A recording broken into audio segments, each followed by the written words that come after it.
Check. Hey, even my mic's working right now. All right, everybody. We're starting a little late, and that's all right because tonight we've got a very special guest who not many people get to have their own auction catalog made after them. So made especially for them in a signature auction that's coming up in a few weeks. And so you can tell this is going to be an interesting evening for us here. And it's there's a lot of things we can talk about, but we're probably going to be focusing mostly on original comic art collecting as part of all this. But I've got plenty of questions for Denis, and I'm sure many of you do as well. So let me bring Denis into the show, and let's get this thing started. Hey, Denis. Hey, Bill. Nice to meet you. As we literally had about 5 seconds before we went live here, but I appreciate you taking the time on short notice to do this with me.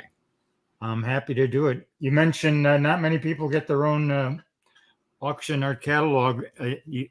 In fact, you should say not many living people. In my experience, it's often estate sales. So.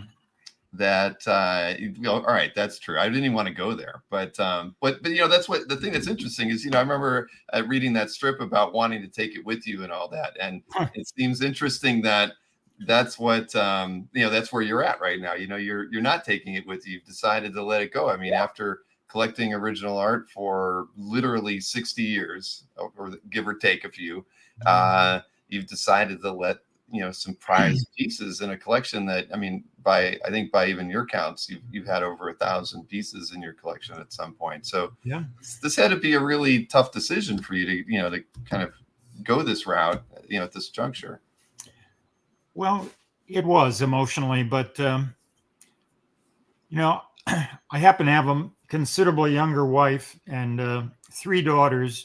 None of them are particularly interested in collecting in general and comic art in particular. So I decided, why burden them with this task when it just made sense for me to do it while I'm still around.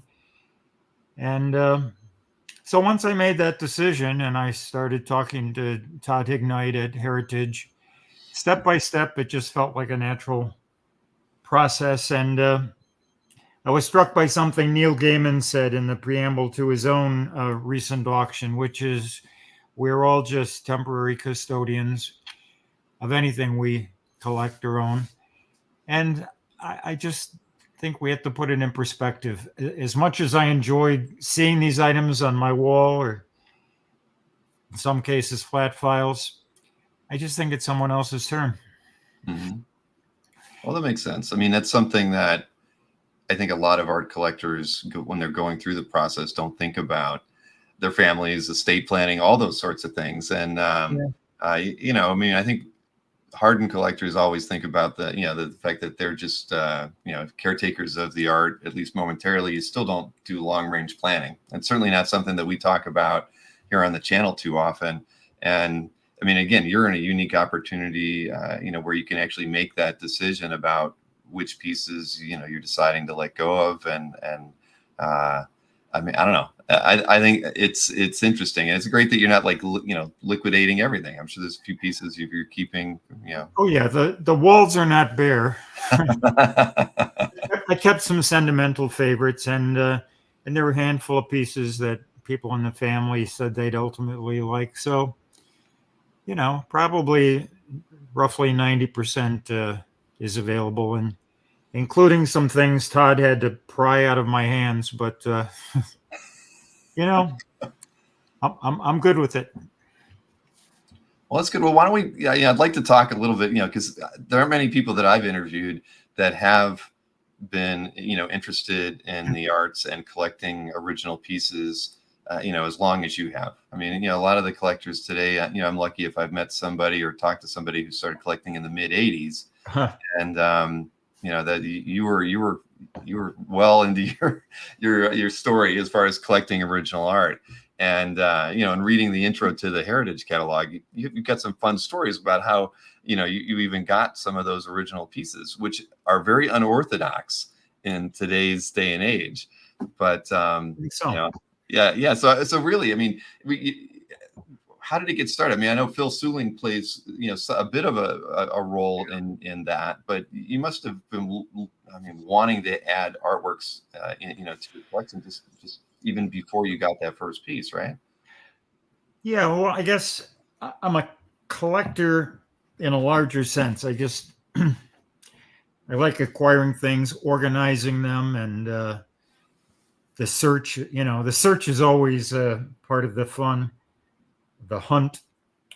But I think it started, of course, being a cartoonist myself, and early on when I was doing things, even for the college paper, I would do strips, and friends would say, "Hey, I really like that one. Can I have it?" And at first, I was like, "Oh, you like it that much? Okay." And then I started realizing, well, I think I want to keep my favorites and not necessarily just give them away because someone says, "Hey, I like it." And it started me thinking about just comic art in general. And in those days, I'm talking the 60s, there was no recognized hobby called comic art collecting. But I just knew I appreciated, I mean, comic art in general. I would see reproductions in some books. And again, back then, there was very, very little, or even see classic cartoons unless it was I don't know, a book about Thomas Nast or the one or two or three books that covered comic history at all. They were virtually non-existent. But steadily, interest in the hobby grew. Certainly Phil Suling and the comic conventions was a major force that brought the tribe together in a sense. And comic books were always the focus of the conventions, but there were always a handful of dealers who would bring comic art. And as soon as I actually saw some vintage material in the flesh and could hold it, and I mean, it was an eye opener. And I just said, wow, I've got to get some of this. And my resources were limited, but the desire was high, and I figured out creative ways, even when I was pretty poor. And for anyone who has the catalog, I touch on this in the introduction. And I give a few anecdotes about some of the individual pieces, but I could have kept writing because, I mean, most of the pieces have a story. Mm-hmm. And anybody who collects comic art and who's been doing it for a while probably understands tracking something down and negotiating for it, and the whole process of which of your babies are worthy of being double matted and framed and hung in a special place in the wall. Some people have what I'd call permanent collections, and once they fill the walls, they're done. Others are rearranging constantly and have flat files, and so there's no such thing as a single way to do it. And I approached it pretty much from an instinctive point of view without having any mentor or guide. Well, there wasn't really there was no market data or anything like that. I mean, you're kind of going into it blind. There wasn't today, there's thousands of art collectors out there, and people have their, behind the scenes groups where they chat about pricing and whatnot. But you don't really have anybody at that point in time to rely on outside of the people who are selling their artwork. Right. But well, one of the stories, you related in there was when you had a few pieces mailed to you without buying them. That was. I mean, I think my jaw hit the table when I read that, because I have never heard of anything like that before. That just from somebody, from Phil, saying, this guy's interested in buying art, that someone would actually mail you art without you buying it. I mean, how did that actually? I mean, was it a surprise to you?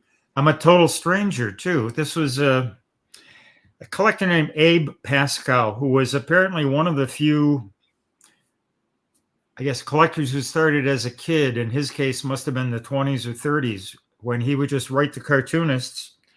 And in those days, from stories I've heard, cartoonists or the syndicate would routinely send an original to people who asked for it, which was the alternative to eventually tossing it, as many of them did. So Abe just got a recommendation from Phil, who must have said, hey, Dennis is okay. You can trust him to get something on a consignment basis. What's the right word? Approval basis. Right. And I must have mentioned I wanted a Tarzan. And so he sent 2 Bern Hogarth Sunday Tarzans. And they were both beautiful.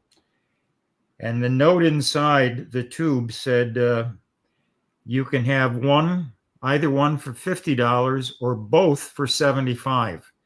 Now, anybody would get both for $75, but it was a scramble for me to come up with $50 then. We're talking roughly 1970, 71, maybe. Mm-hmm. I was quite literally a starving cartoonist. I used to boil hominy on the stove for sustenance, which is probably the lowest nutrition vegetable that exists because it was 10 cents a can. My rent was $50 a month. So I had to basically say, okay, how do I come up with the $50 or how do I come up with 75? So the point of the story is I had to return one of them. And it kills me to this day that $25 was so elusive. But anybody who's been poor can understand. Today with inflation, of course, pick the other amount. It might be today a few $100 or $1,000 as a fair comparison. But that was the very beginning. And I remember when I got that Tarzan, it was certainly the largest original I had seen. Hogarth worked quite large. He did. And I was so proud of it. And all it did was make me hungrier for more. Well, I think that's the same way many collectors who just get started in the hobby feel today, right? I mean, once you realize you can own something that someone that you admire worked on, it's a game changer. People stop collecting comics just because of art. They sell their comic book collections so they can buy art, and it's a unique thing. And and like you, most art collectors, have a creative bent as well. And I think that kind of helps kind of fuel the desire. You have an understanding of what it takes to make a piece of art. So you have an appreciation beyond what the normal comic book fan or reader would have. And it's kind of part of the reason why I don't think that the art collecting world is as big as we'd like to think it is, because there's still there's some hurdles to getting to that point. But but I do want to say that's an amazing story, though, because I don't think anyone collecting today or in the last 30 years has ever heard of anything like that. Where far back as we go, there's the fax machine and people faxing, blurry photographs of artwork and art lists and things that we would get from certain dealers. But that's about as far back as we go. Mailing art on spec to a potential buyer has never been heard of before. Well, one of the things I collect is old vintage postcards. And with postcard dealers, there is a network. They will send you even a box of postcards once you've established credibility. And you can go through, several hundred, pick out the ones you want, return the rest with a check or whatever. And it's relatively common there. But you're right. In comic art, I can't imagine anyone today doing it unless they were already maybe someone you were doing business with. But even then, you just take sharp photographs or scans and make sure you were paid before you sent it. But it gets to the innocence of the early days of comics in general. Mm-hmm. It really was kind of a tribal feeling. Like anyone who gathered at those early conventions were all kind of misunderstood misfits and nerds who coming together was a sense of, wow, I'm not the only one with these crazy ideas. And I think just in general, there was not the kind of cynicism that you might be accustomed to today. I mean, I mean, even outside of comic collecting, I'll give you an example. As a young publisher, one of the 4, what we'd say, major underground comics publishers, I would trade inventory with some of my rivals. Last Gasp would send me 10,000 of their newest book. I'd send them 10,000 of mine, and it just helped us distribute more books in total because we were in different geographic locations. And there was a lot of trust. You know, we'd keep notes on a scrap of paper. There weren't invoices or anybody screaming if somebody didn't get their batch in 60 days. It was just a trust, something that I would love to see return. But I think in the infancy of anything, and comics is no different, there's an innocence that eventually gives way to a harder nosed way of doing business, because inevitably, let's just say, people come along who don't abide the rules in the same way, and suddenly you have to get thicker skinned and you have to make more rules. When I began, I would extend credit to anybody. If you were a retail store in Nevada and you called and you wanted a bunch of comics, I'd send them on open terms. Invoice would say net 30 days. I didn't ask you for credit references. I just figured if you were in the comics business, you were a kindred spirit. And it took a long time before I ever got burned doing that. So in that sense, the trust paid off. I did more business because I trusted you. Mm-hmm. And now no one would do that.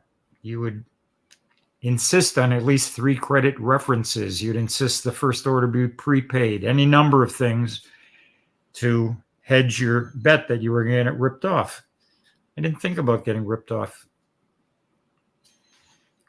So, and that same casualness applied to comic art in terms of contemporaries who would either trade for art of my own, or maybe I have 2 or 3 pieces by an artist somebody wanted. I'd swap one of those for one I didn't.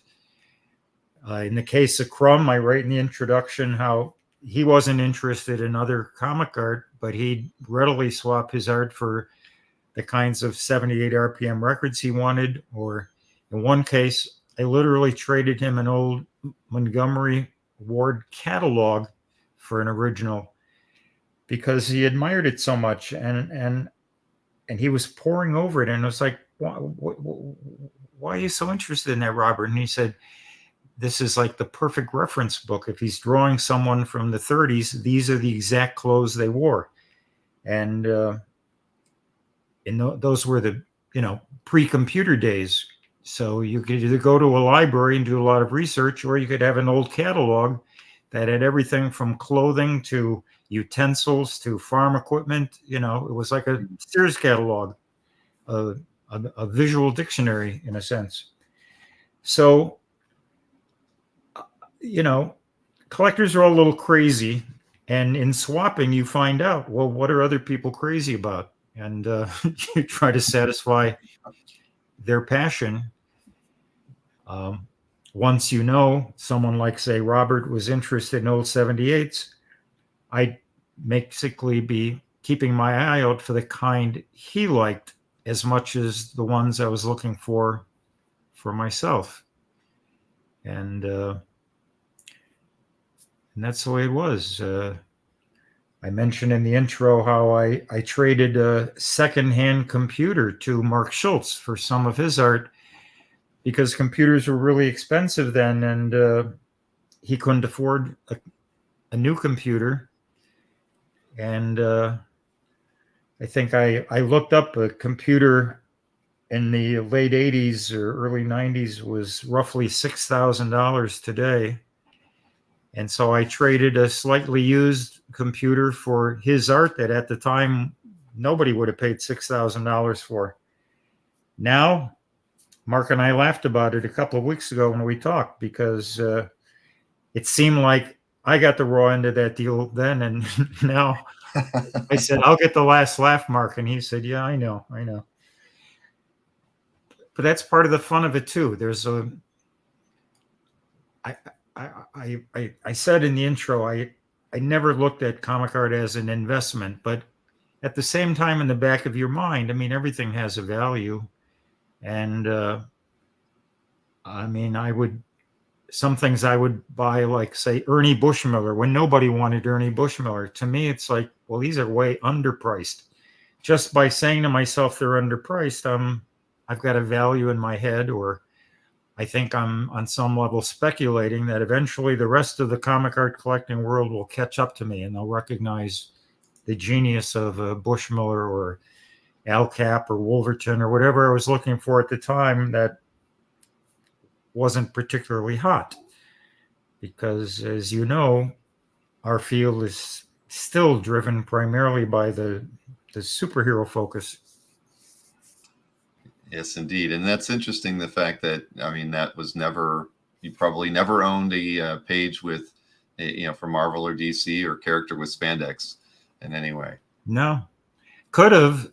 And I can kick myself again in a monetary sense, but I figured I had outgrown that stuff. It just didn't speak to me anymore. Mm-hmm.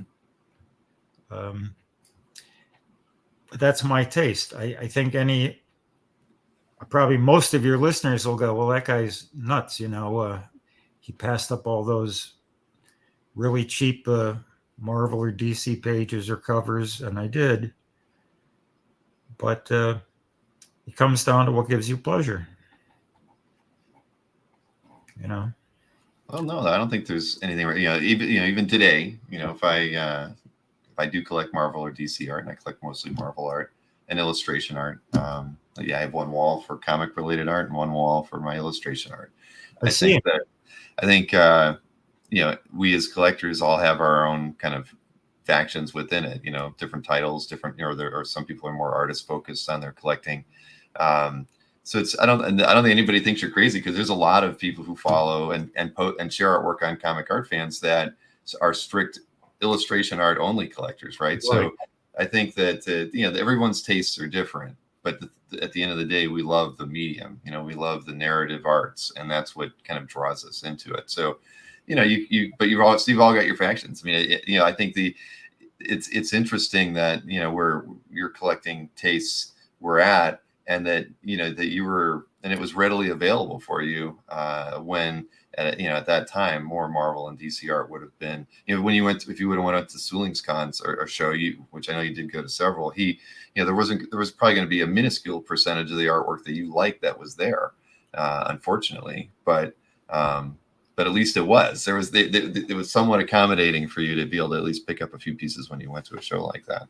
So no one thinks you're crazy, Dennis. That's all I want to state, because I tell somebody I like a particular character from the X-Men, they think I'm crazy, a little sure bit, but we all kind of understand that kind of sure. No, you probably know David Mendel, the Hollywood producer and writer, is a comic art collector, and some years back he paid what to me seemed a ridiculous amount for, I think it was Captain Action cover, and I had seen it, and to me it was like, good Lord, this man has a lot of money to spend, and that's what he wants to spend it on. Well, I heard that was an important part of his childhood.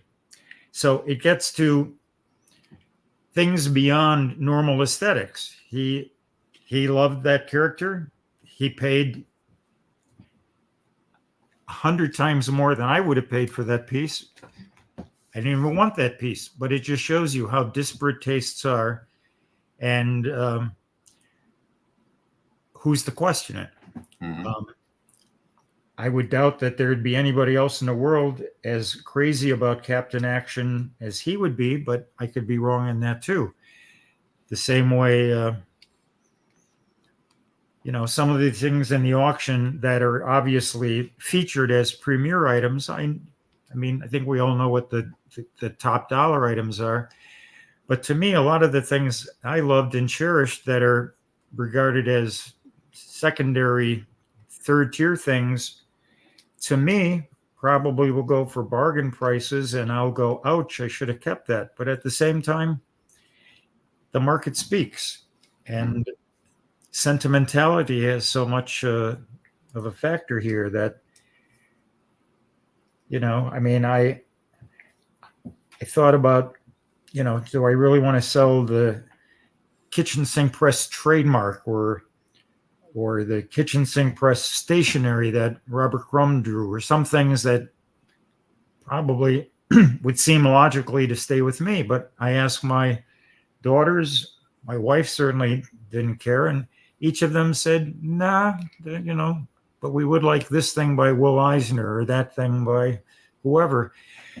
And it might have just been because as they were growing up, it was something on the wall that they looked at more than a few times, and because they grew up with it, that meant something more than a company I founded, which they had no connection with in the same way that I could. So, at the end of the day, it's important to me that these all find homes where they're appreciated, and I'm glad they'll get scattered. If they had gone to an institution, they would be in flat files that only occasionally a visitor would get to see when they opened a file, and that's not what I wanted. Yeah, I mean, that's very true.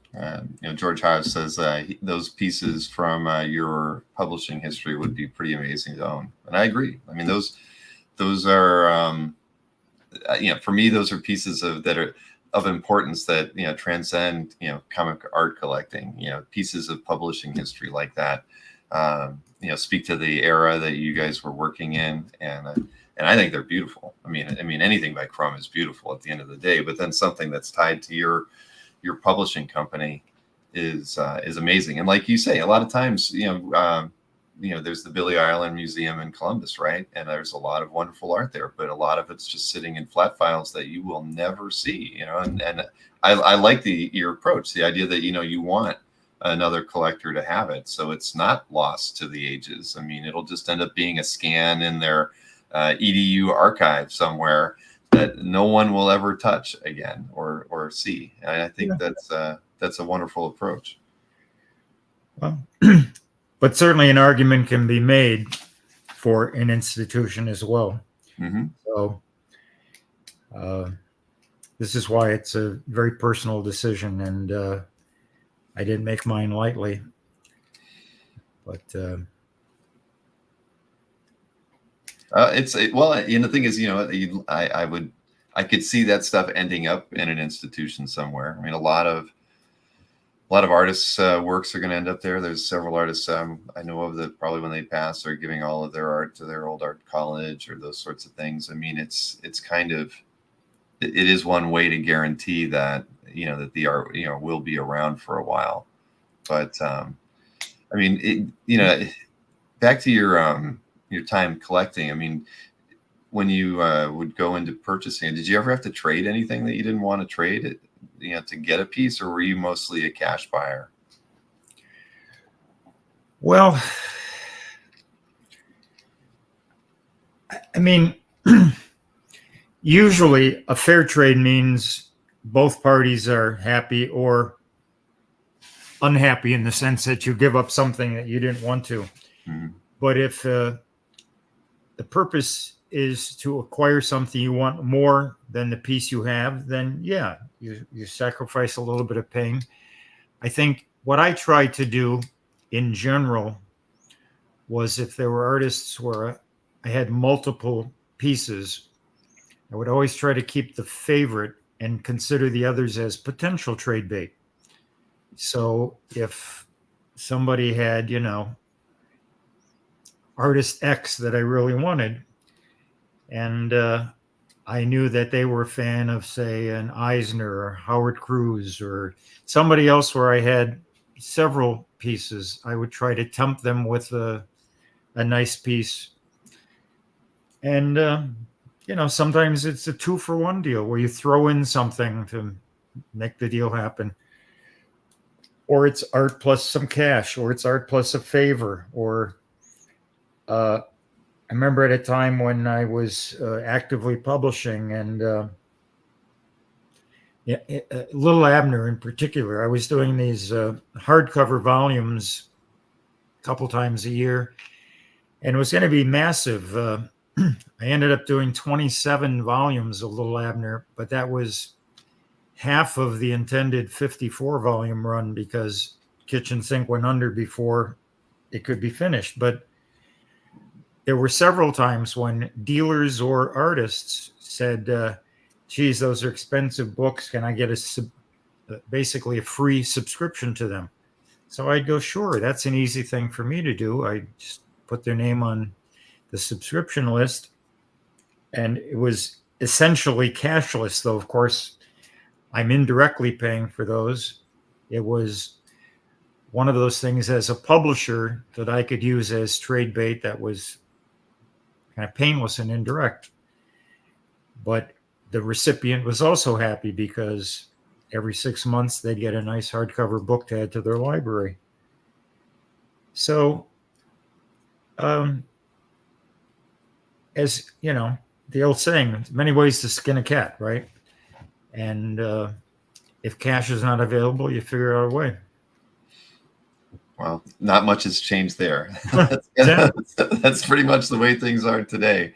Yep. A lot of people talk in the same manner.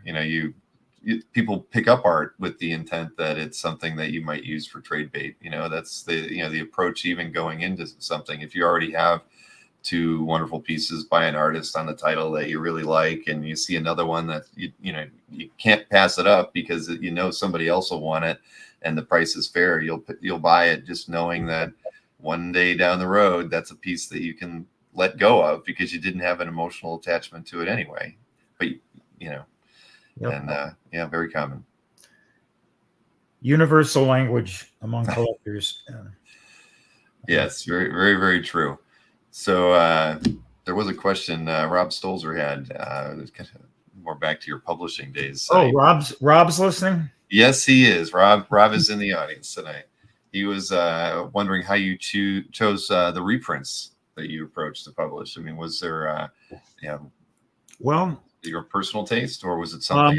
Yeah, I would have to say selfishly, I started with things I wanted in my own library.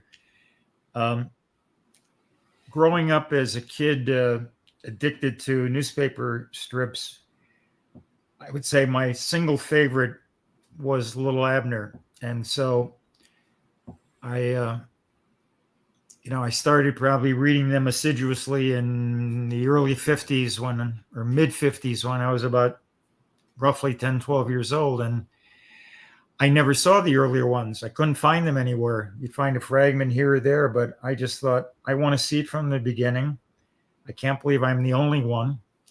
So I'm going to get the rights to do it. My first thought was to do a best of Little Abner. But when I went to the attorney who represented the estate and he asked what the advance was, and I told him a fair advance, and he said, that's not worth our while.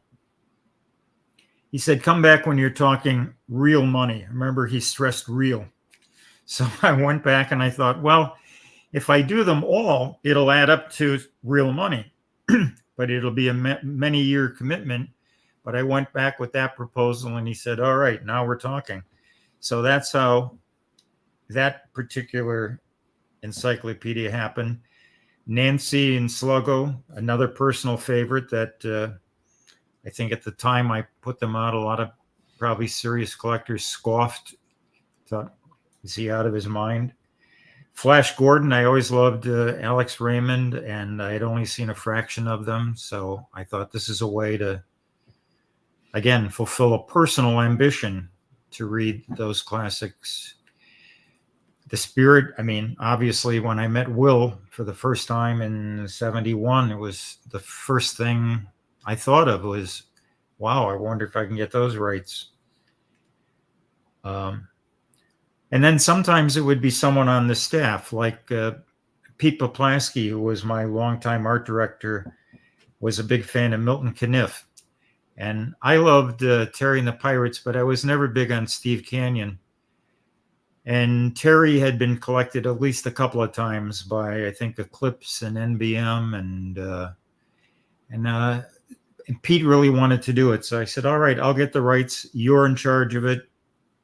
I may not even read them. It was for me just too militaristic, and at least at the time, it didn't appeal to me, but I deferred to him, even though I admired Kniff greatly. So each reprint series, I think, was a combination of my selfish interest and realistically what I thought the market would support, and who else on my staff was enthused to participate. Well, there you go. Rob, I hope that answers your question. I can see that. I mean, in publishing, it's not a business where you're going to get rich, right? So you have to kind of pick and choose your projects wisely, because it's easy to lose a lot of money doing that. Yeah. And it was probably easier then. The market, how should I put it? There was less competition.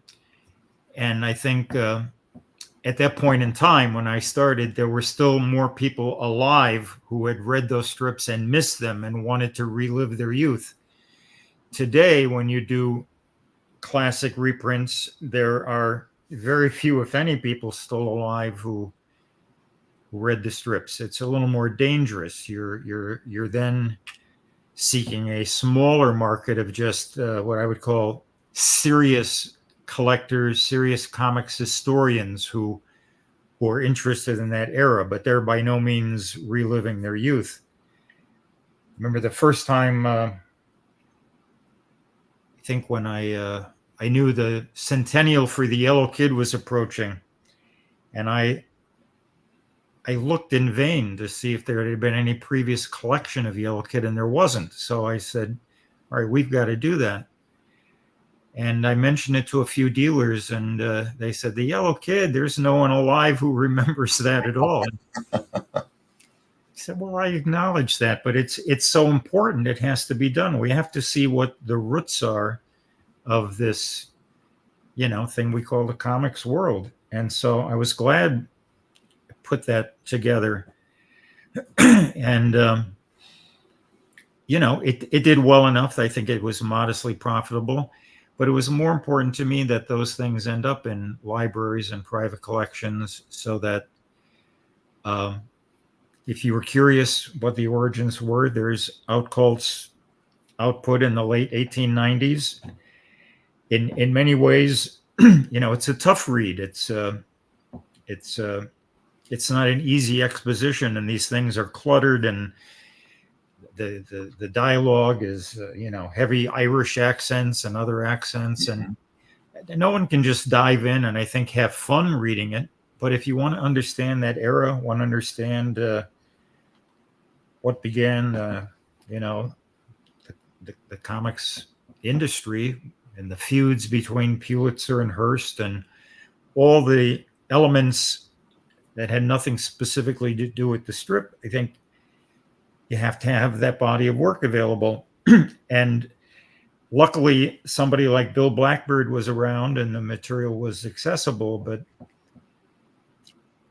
there are many times when I would want to do collections, and we would run into problems just finding the best source material.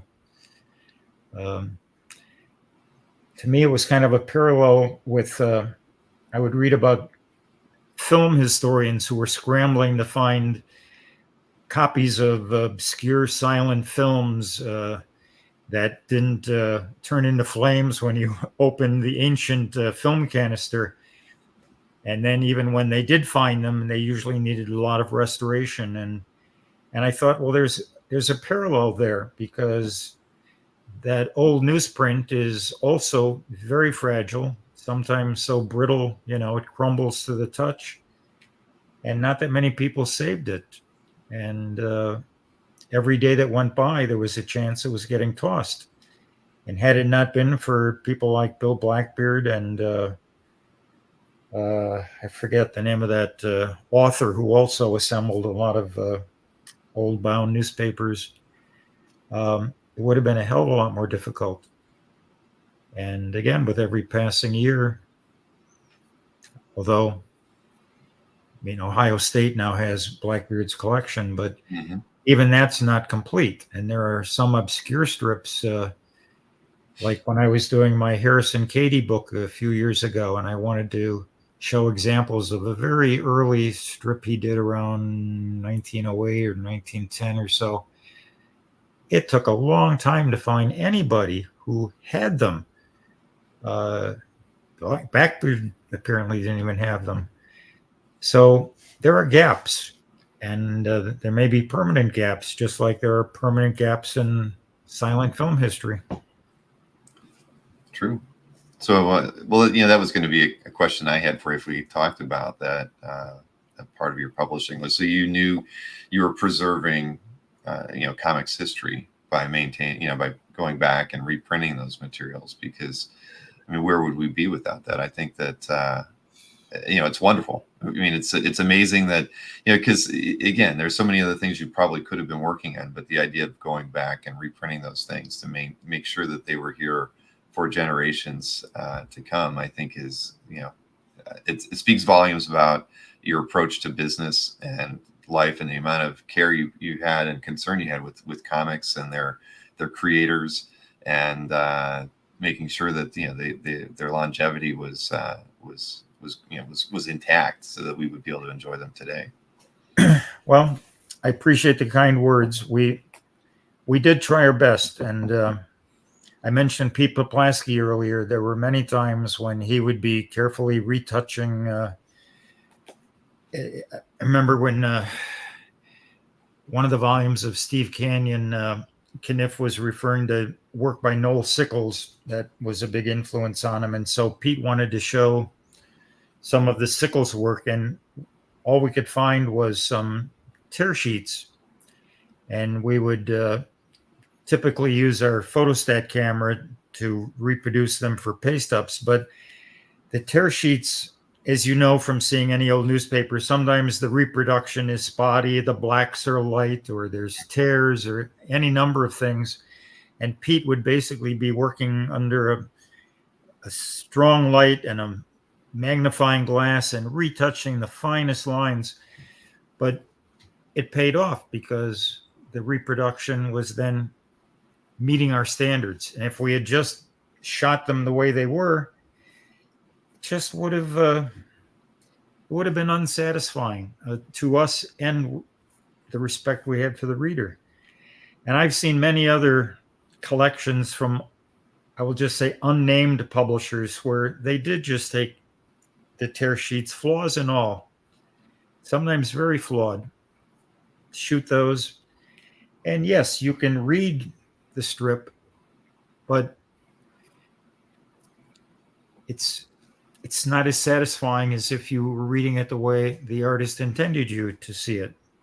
It's like seeing a piece of art through a dirty piece of glass, and you can sort of make it out, but it's not the piece of art that you should be looking at.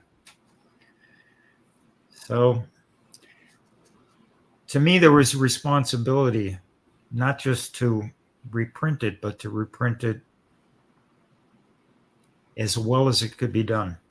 And if the artist was still alive, we would make sure we interviewed them, or like Kniff, in each issue of Steve Canyon magazine, Pete would do an extensive interview with him. And I would read those. I wouldn't read the strip itself.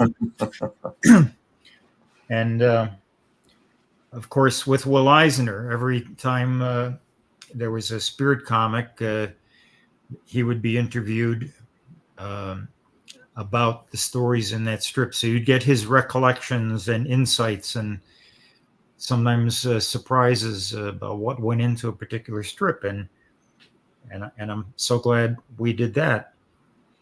Too often, things we collected, the artist had already passed. But for example, when we decided to do Alley Oop, V.T. Hamlin was still alive. And I remember when I called the syndicate, and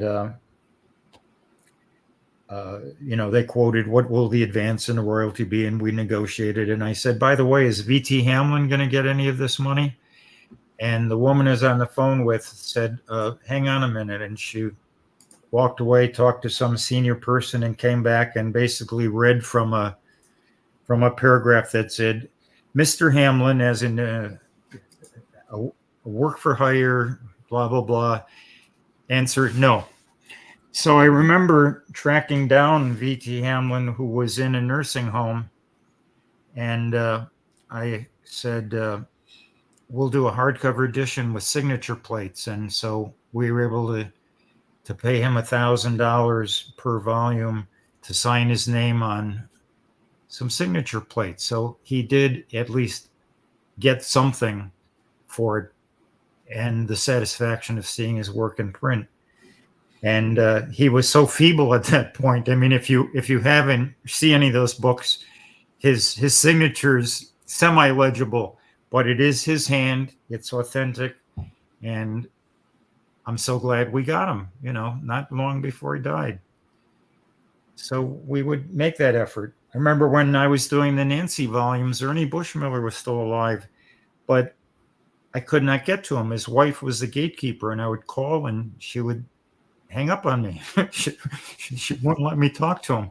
It was so frustrating. She had no idea how much I loved his work and would love to have interviewed him. And for whatever reason, she protected him. So it wasn't always successful. That's unfortunate. How did you've obviously helped a few estates, and you've been in art. I don't want to call you an art dealer, but you've. I've been an art agent. Art agent. Let's say there we go. Representing several estates, yes, and was that just kind of a natural fit for you? I mean, it's because of your proximity to working with them through the publishing works. It just your care, and it just made sense for the estates to work with you in that way. Well, in each case, it was an estate I had previously worked with. For example, Al Cap had passed by the time I did the little Abner volumes, but I got to know his daughter, granddaughter, and with the Kurtzman and Eisner estates and others was after knowing the artist for many years and then being kind of the natural successor because I was so familiar with the material. And also another hat, because I wear too many hats, is being a literary agent, which is representing the intellectual property. So sometimes they overlapped, but sometimes they were separate.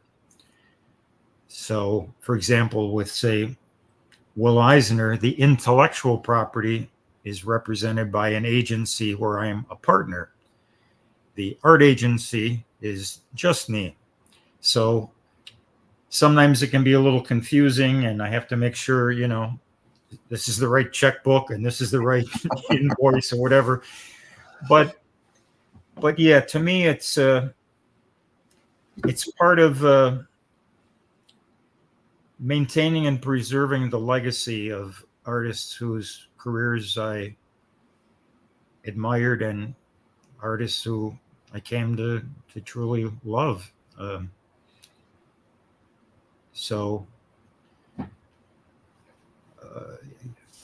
And it's a new field, so it's not like if you need somebody to provide that service, you can open the Yellow Pages and look up guy who represents cartoonist estates. No, absolutely not. There's only a handful. But you've done it. I mean, when was what was the first estate that you worked with? I think the first one is probably the Russell Keaton estate, the guy who did Flying Jenny, and in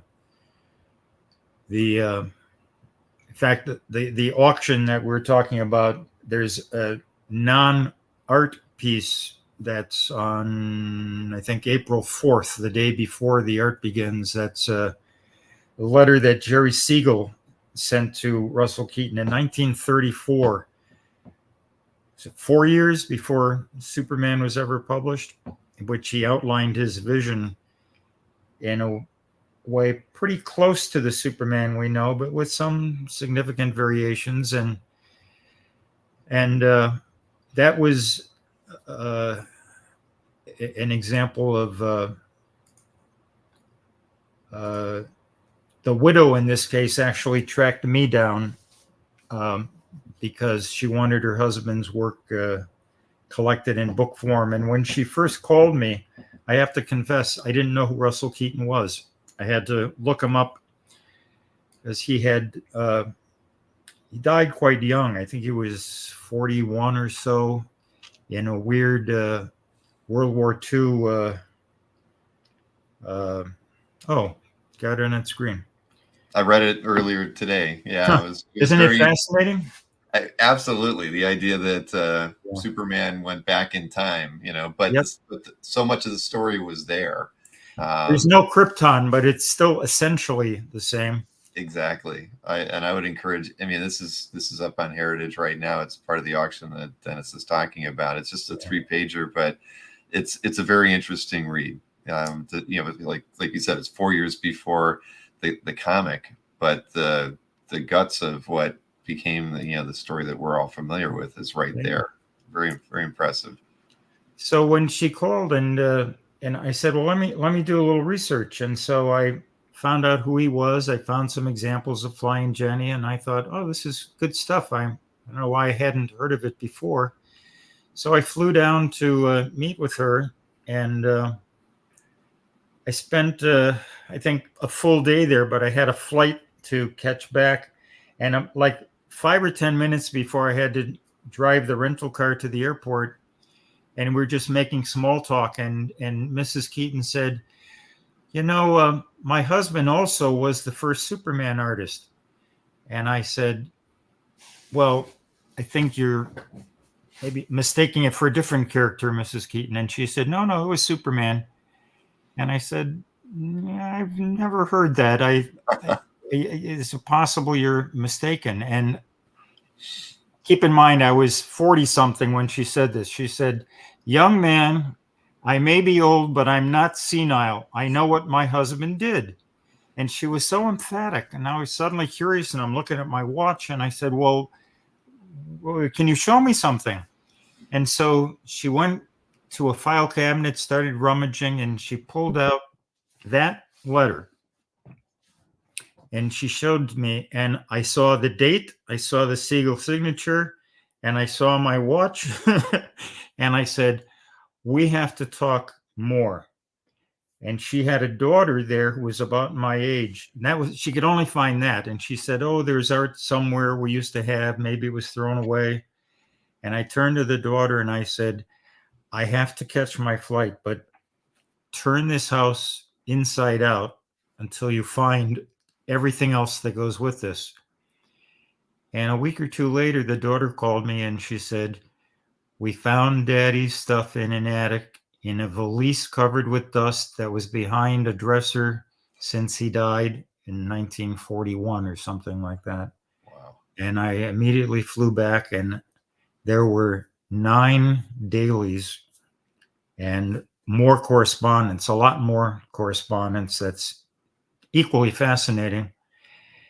And of course, I published the Aviation Art of Russell Keaton, and she was so happy that he finally saw print after so many years, and she saw how excited I was to see that letter, and that was her token of gratitude to me, which I gratefully accepted and filed away. And again, it's when I at the moment, I don't think it quite hit me how important this is in like comic book history, because our field is so new, that an artifact from 1934 is less than a century ago, but its impact on the culture ultimately is profound. And so to have met her and to have, not that I discovered it, but caused it to be discovered, and eventually it'll be published. I don't want to get off on a side trail, but the litigation that the Siegel family had with DC that went on and on for years prevented this material from being published. But very bad reproductions of it are visible if you know where to search. But those were deliberately bad Xeroxes of Xerox that were provided for the court case. So the actual art and the actual reproductions like you just showed, those will eventually be in a book, I'm happy to say. Good. Wow. No, gosh, that's just wonderful. I mean, the work that you did put you in the position to be able to, again, it's back to being like that caretaker. Even though in some of these cases they weren't pieces that you were going to own, the fact that you were in the position to be able to make sure that those pieces would stay around, even if it was only in print, is right. I think it's just wonderful. I mean, I really appreciate the work that you've done, Dennis. It means a great deal to every fan of the medium. That you put the time in and the love and the care to make sure that these things are still here. Well, I appreciate that. I consider myself just very lucky that I got to see some of these things first, got the whole things that had been, hidden away in attics or dusty drawers for many years. And so,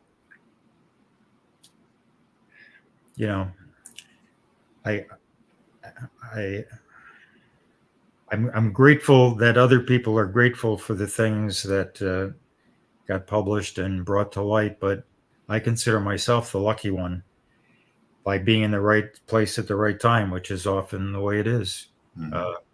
And seizing an opportunity. I wonder sometimes if I had not had that idle 10 minutes with Mrs. Keaton, if I ever would have learned about the Superman stuff, because for her it was just a casual side remark, since he never became the known artist. It was a tryout, and for various reasons, it was never syndicated at that time. Mm-hmm. That would be a separate conversation. But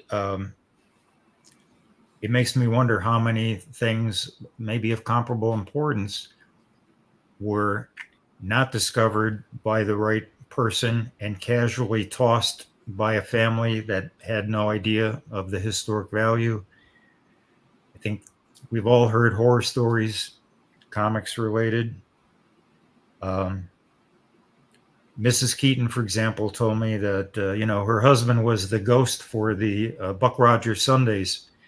So if you look, the dailies by Lieutenant Dick Calkins are not nearly as nice as the Sundays that were done by Keaton. And I asked her, did she have those? And she said, oh, no, Mr. Was it Dilly? Dilly was the syndicate. She said, Mr. Dilly's son burned all of those in his backyard. It's like, what? What?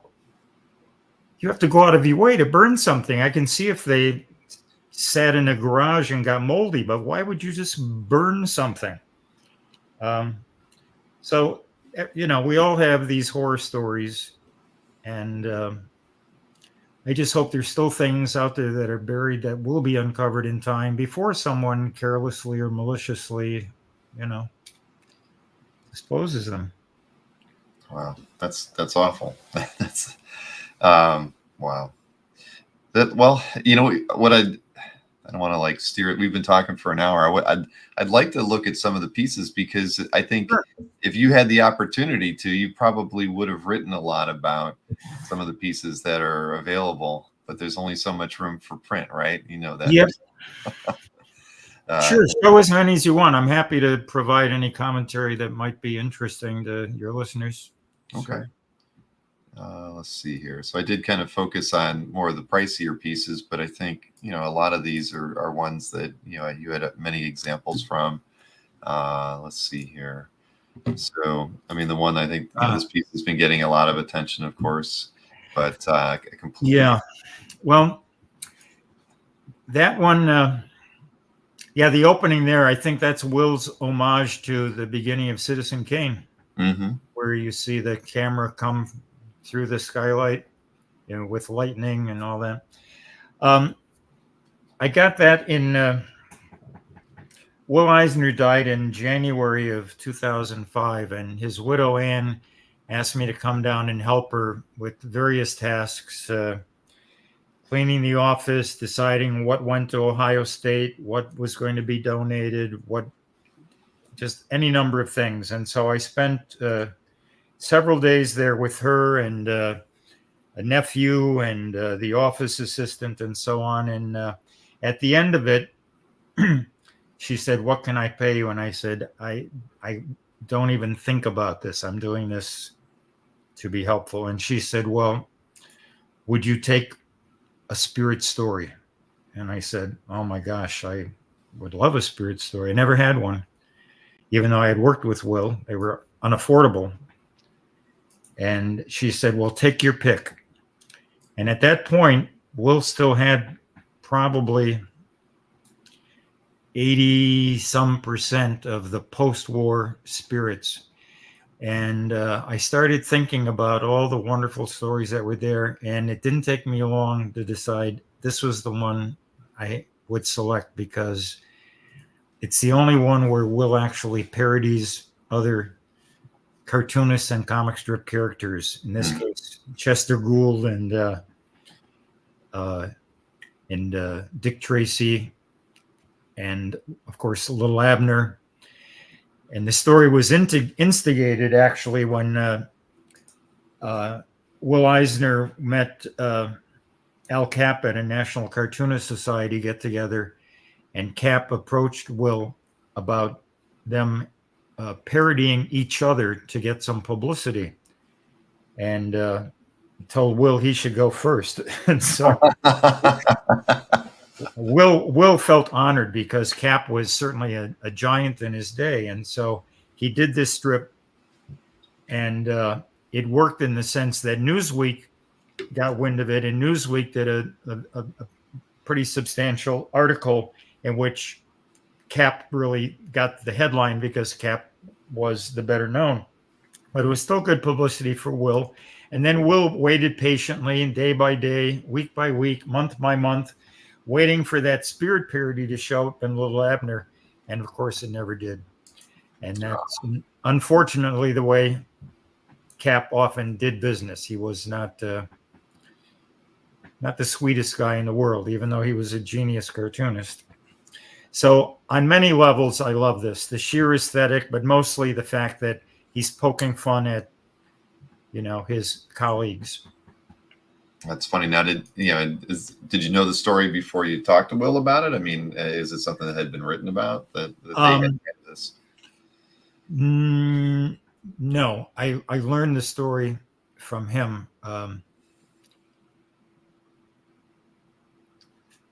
can't remember the timeline, but he certainly talked about it in more than one interview, including one of those spirit, whatever issue, spirit comic. He talked about it in there.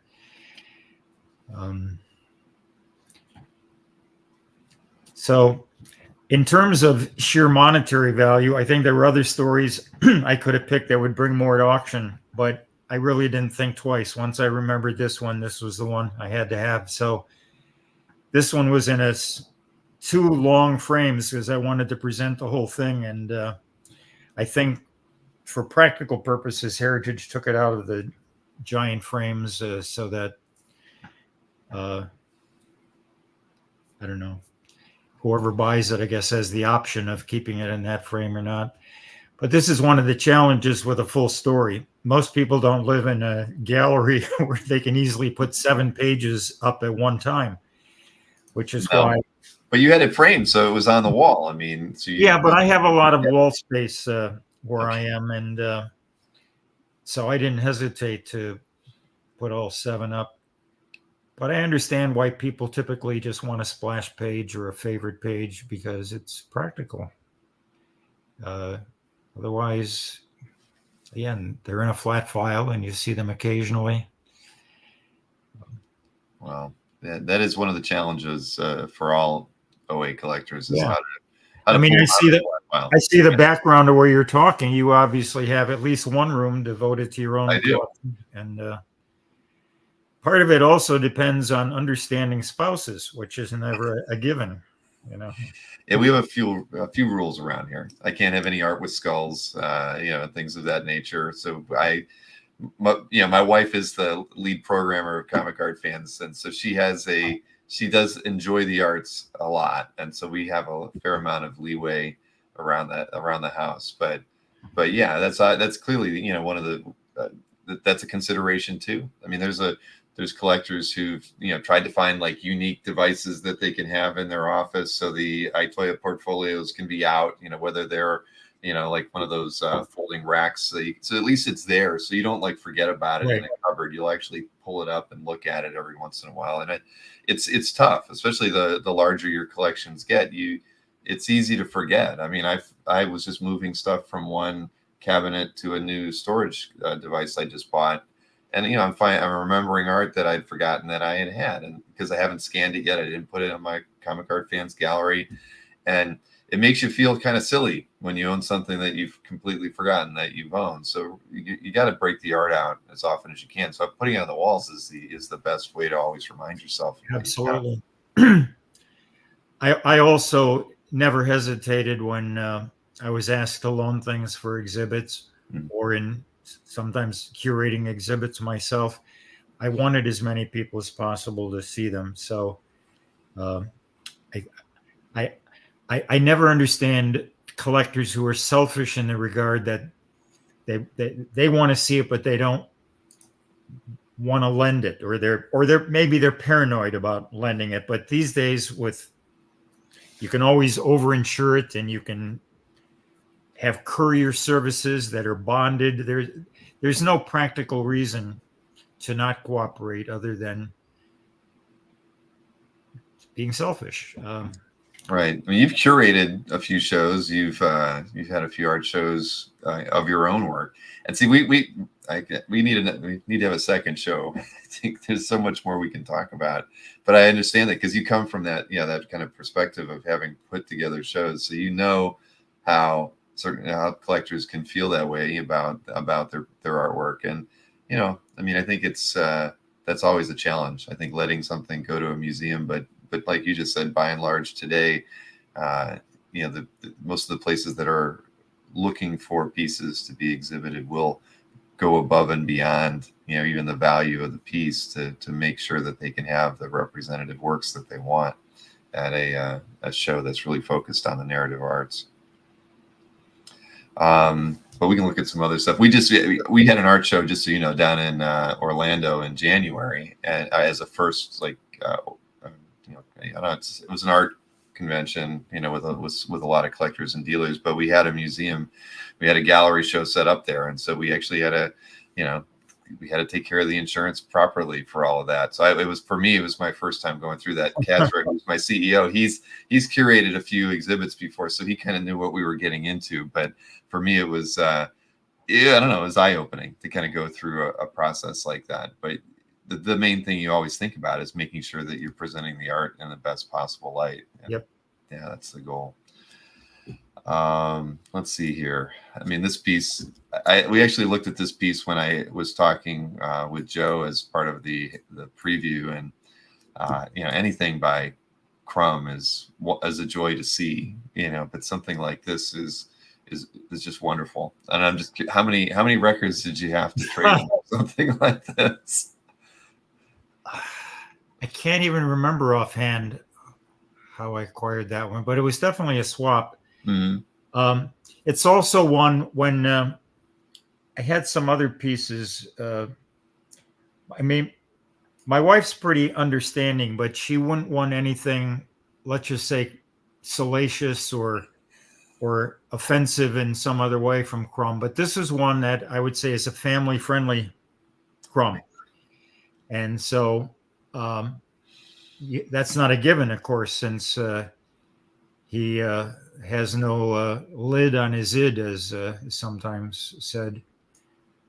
But yeah, I love this piece, and I love that it has that great cityscape in the background. That's one of his trademarks, and just the silly scientific device with big clodhopper shoes, and the kind of crazy scientist that anyone who's ever read a comic has seen. The mad scientist.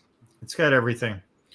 And of course, the nice thing about Crum covers too is the logo itself is never a photostat or a paste up. That's part of the art, and I always like that in a cover. I've always been prone to hand drawn logos, which is one thing I have to say. When I've sometimes looked at the superhero covers that I didn't get, I hated the fact that there were these kind of yellowing, ugly, pasted up logos on this Superboy cover or whatever. And it's like, with Underground Comix, more often than not, the logo is hand drawn. That's very, very true. And yeah, and during for that period, I mean, most of those pasted up logos have yellowed, or and it's tough because in most cases we don't want to replace them, because it's and I kind of like them. I mean, at the end of the day, it shows the patina, but there's something very, very appealing about having the logo drawn on here. And I'm glad you pointed out the cityscape, because that was the one. I love the image of the contraption, but I had mentioned having the facades of the buildings was, for me, like the icing on the cake for this thing, because that's something that is in some of the best Crum illustrations out there are the building facades. I mean, we're very familiar with many pieces, but that by itself sells me on the piece. I almost don't care about the rest of it. It's that important. It's those subtle things that make Crum so special. I mean, I love his work. A lot of artists are lazy when it comes to buildings, and Eisner and Crum are two who will get in there and they'll draw every window and every, and I love that. I love their passion for the architecture, even when in this case it's kind of dismal, but there's still the love that went into it. Well, let's see here. This one, that's the one when Todd Hignite was here with the Heritage crew, and they were starting to put bubble wrap around that, and I started to say, I'm changing my mind, Todd, and he gave me a glare like it's too late, and I was like, okay, yeah, that one was tough. That's a special one. And that's the one, again, had I had more money, I could have bought the whole story. But at that time, Kat Ironwood was Will's art agent, and she quoted a price I couldn't afford for the whole story. But she said at that time, which was probably, I'd have to look at the issue, 1978, 80, something like that. She said $750 for the splash, and that I could come up with. And probably, never thought twice about that again. I mean, to me, it's the ultimate Eisner femme fatale, and it also showcases his wonderful brushstrokes, that feathering with all the shadows. I mean, he does the shadows and the wrinkles in clothing like really no one else quite does. And even the whiteout on it doesn't bother me at all. It's just part of the aesthetic appeal. And the one thing, and sometimes a visitor will say, oh, she's beautiful, but where are her legs exactly? And it's like, well, don't ask. They're obviously behind that love seat or whatever it is. But the other thing, women will come sometimes and then they'll look at it and they say, well, it's a very nice drawing, but her waistline looks like it's about 12 inches. Yeah, it's a totally unrealistic cartoon woman, but it's in its entirety. I mean, to me, it's a masterpiece. Oh, without question, it is. I mean, that's So this was a piece that was hanging, I assume, something you Yeah, could look at every day. That was in my office. I looked at it every day. Wow.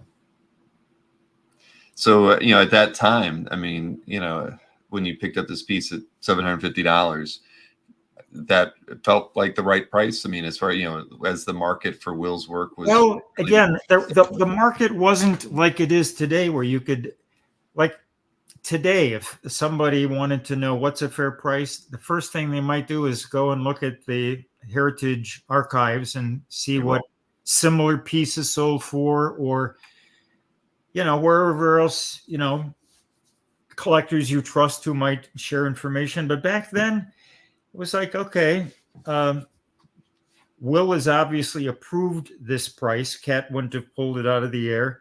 I don't want to pull rank and go to Will and say, hey, Will, can I have a discount on this? That would have been rude. So it's like, that's the price she named. I'm not going to quibble. I love it. She probably could have said 1,000, 1,200, 1,500. I probably would have done whatever I had to get it. But today, collectors have, I would say, both the advantage and the disadvantage of knowing market values. And the advantage is obvious, but the disadvantage is it's harder to find bargains, or I mean, I think it's just harder to find somebody who's dumber than you are. Now they have, right? It happens. Yeah, but it is a lot more difficult. But odd things will turn up on eBay here or there. It's not going to turn up on Heritage.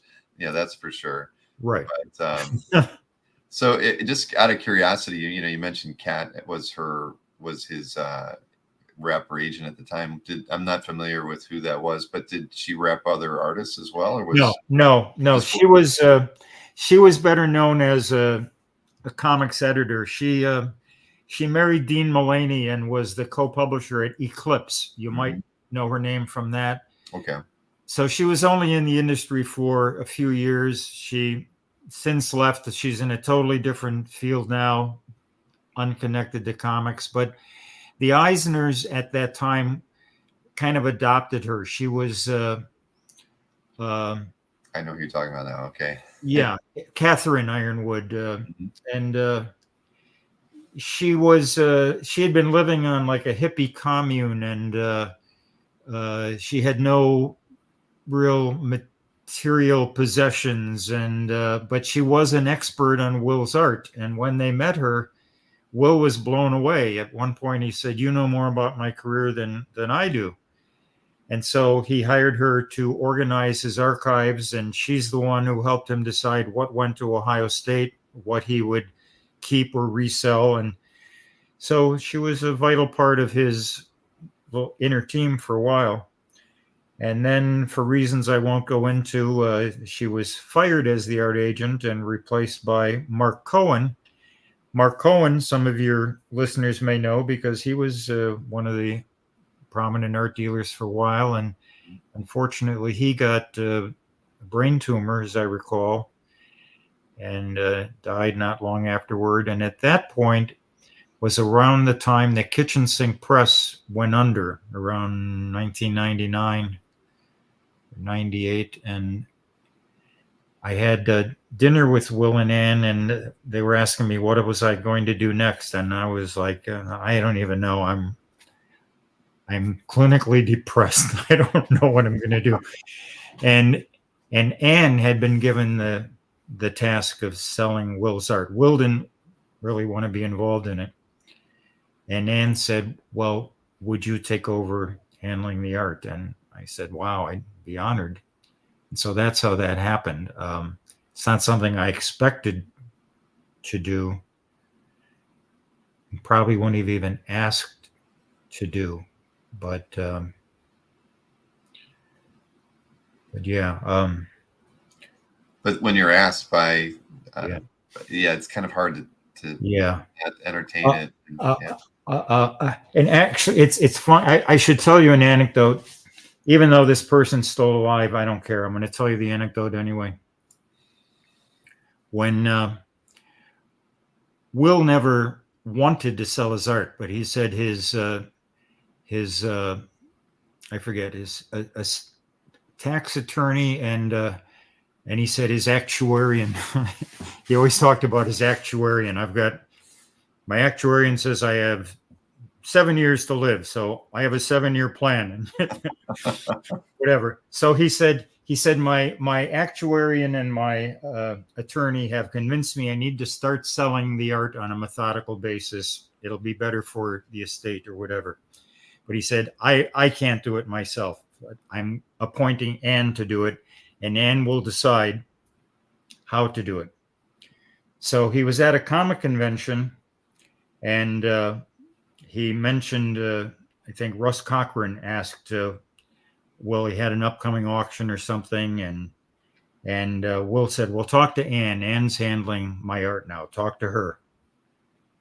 And so after the convention, they got home and the phone rang, and Anne answered the phone, and it was Russ Cochran.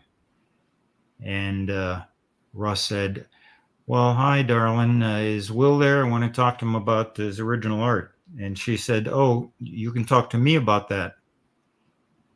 And then Russ said the words that I'm sure he regrets. He said, oh, darling, put Will on the phone. And at that moment, Anne, not literally, but basically said, well, fuck you. I'm never going to deal with you. And that was, I think, a typical, probably, again, older generation sexist attitude about women in general. And in this particular case, not taking Anne seriously. And she was someone to be taken seriously. Clearly. So in other words, it was a very circuitous route. Had Russ just been respectful, he would have been the art dealer, and he's still around. He'd probably still be Will's art estate dealer today, but he blew it, as did Kat. And then Mark died, and I ended up being fourth in line. That's kind of like, a distant relative of the King of England ascending to the throne. It's not expected, but I'm grateful for it. And so, yeah, that was a decent, a wonderful opportunity for you. Russ did pass, actually. I forget. Did he? Oh, I hadn't heard that. Yeah, it's been a few years. But really? They've been maintaining his auction site. Oh, well, I guess that's what fooled me. I see that, and I just assume it's still Russ. Yeah, okay. The family's been keeping it going. Okay. Well, now I feel less guilty for telling an anecdote about him. No, he might have rolled in his grave once there or something. Okay. But I mean, Russ published books. With the EC, did the EC books and everything. Did you have interactions with Russ at all? Yes. Yes, and I loved that format he used. I remember at the time when those were first announced, it's like my first thought was, oh, why didn't I do that? It wasn't high enough on my list to go for the EC stuff. And but I was happily a customer of his, and yeah, absolutely supported his line, just like Bruce Hamilton, who was doing the Little Lulus and so forth. I thought those were really important stepping stones in,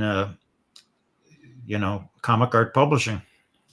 Indeed. And it comes back to, just like with you, he was passionate about EC. He wanted to see them reprinted. It's something that, because that was, you had interest there, and that was where you chose to focus your attention on. Yep. Making, sure. Yep. And it always comes back down to that. I mean, the love we have for the medium, trying to make sure that it's there. It's, not everybody can be in that position where they can take the opportunity to, publish the books to make sure they're there. I mean, that's why we love the artist editions that IDW does today, right? Just because it's an opportunity to save those pieces. Because again, a lot of the art that goes into those books today are in collections you'll never see again, and if will end up in a museum or something someday. So yeah, it's a lot of love and and respect for the medium. So yeah, I think Scott Dunbier in particular gets a big tip of the hat for starting those and doing them so well. I helped him with the 2 Spirit volumes, and I'm so glad. If you can't afford the original Spirit page of that classic era, Mm-hmm. holding those books and looking at those pages is as close as you're ever going to get. They're just astonishingly well done. And I plan to be working with Scott on a couple of, I'll just say, projects in the coming year or two that I don't think should be announced prematurely, but I think what he's doing is great.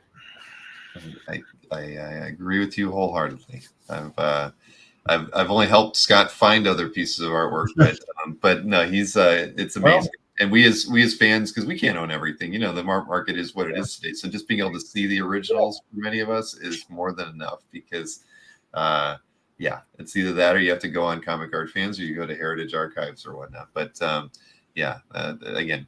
But let's get back to, there's the piece we were going to look at next was the cover, that was the image that Heritage used on the cover, which again is yes, just an absolutely beautiful piece. And it's gorgeous. So I had, the War Spirit magazine, the first 16 issues were published by Jim Warren. And then I started them from number 17 until I think 41. This was the cover to number 20. And when I married my second wife, Will called and he said, I can't be at the wedding, but he said, I'd like to send you something. And he said, I know you love comic art. He said, pick any Spirit magazine cover and that'll be your present.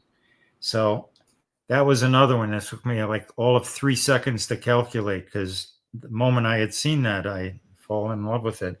Mm-hmm. I said, wow, that's amazingly generous, Will. I want the head in the water. And he laughed and he said, okay. Again,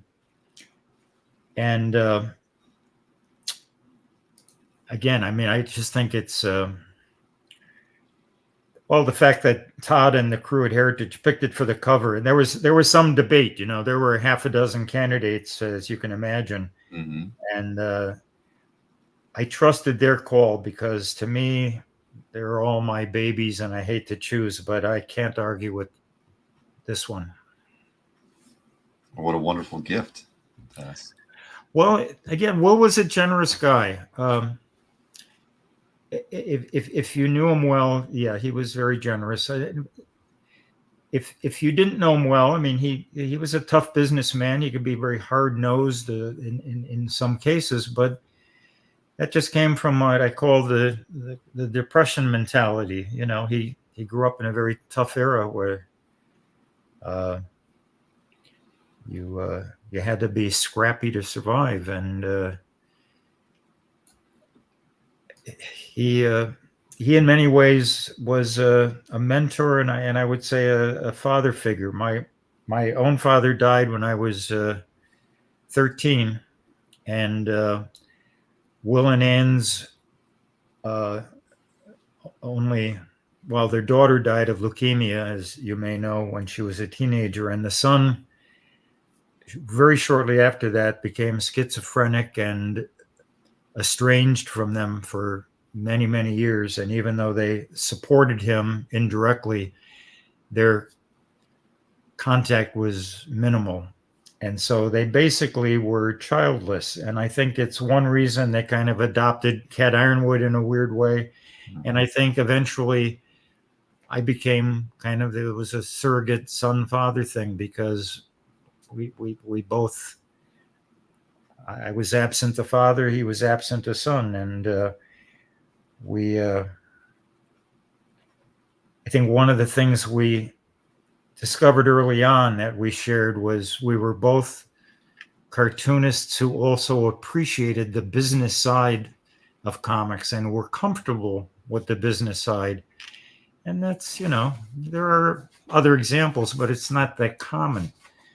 And so it allowed us to talk about aesthetics on a deep level and on the economic side on a deep level. And I think most people in this business are happy to talk about comic art aesthetically, but will love to talk about distribution and things that for most people in the business are, boring, tedious topics, but that was a genuine interest for him. I remember one time at Chicago Comic-Con, it was I think IAD, which was at a time, Diamond's been now the monopoly for a good number of years, but at one time we had 8 or 10 viable comics distributors scattered across the country.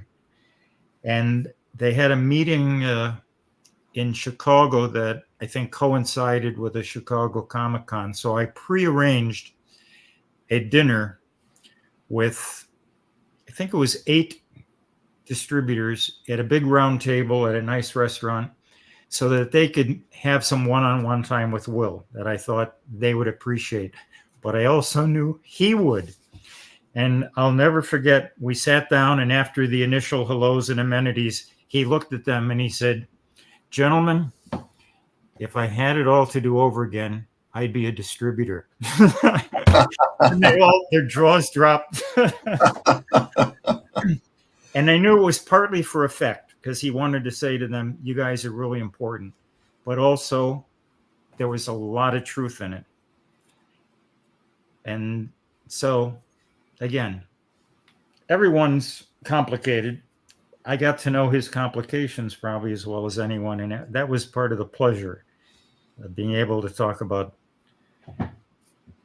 things like distribution that, again, for most people, not interesting at all. Right. That's wonderful. I mean, but I think, Will, it's interesting that he was that interested in the business side of things, really. I mean, but being somebody who wants to maybe have a little bit more control over things, I think it makes sense. Maybe other artists weren't concerned about those, or during that era with their work, and I mean, he at least knew when to apply pressure on somebody to make sure that his work was seen or made it into a few other areas. Well, one of the things early on that stunned me when I actually thought about it was when the Des Moines Register Syndicate reached out to Will in 1939.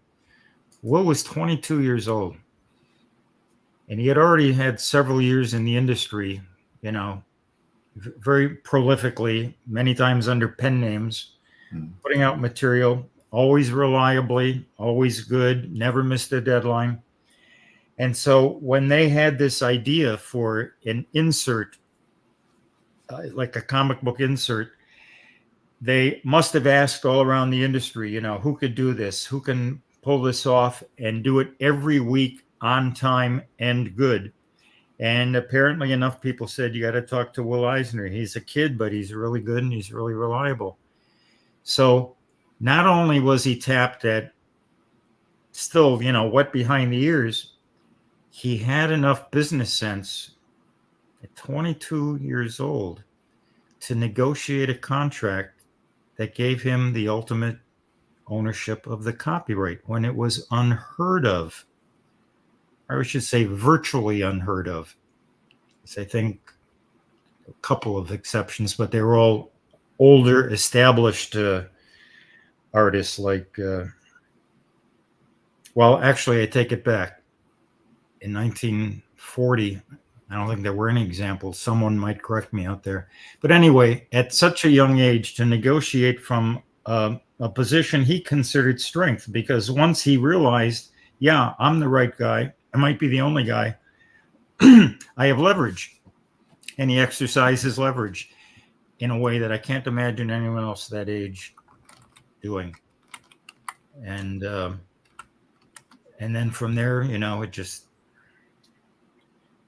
he only got savvier. Rob mentions that Kniff did it with Steve Canyon in the 40s. So that was 47. So, but this was 1940. So Al Cap also wrested control in the late 40s after a lawsuit. But there was somebody else, I think.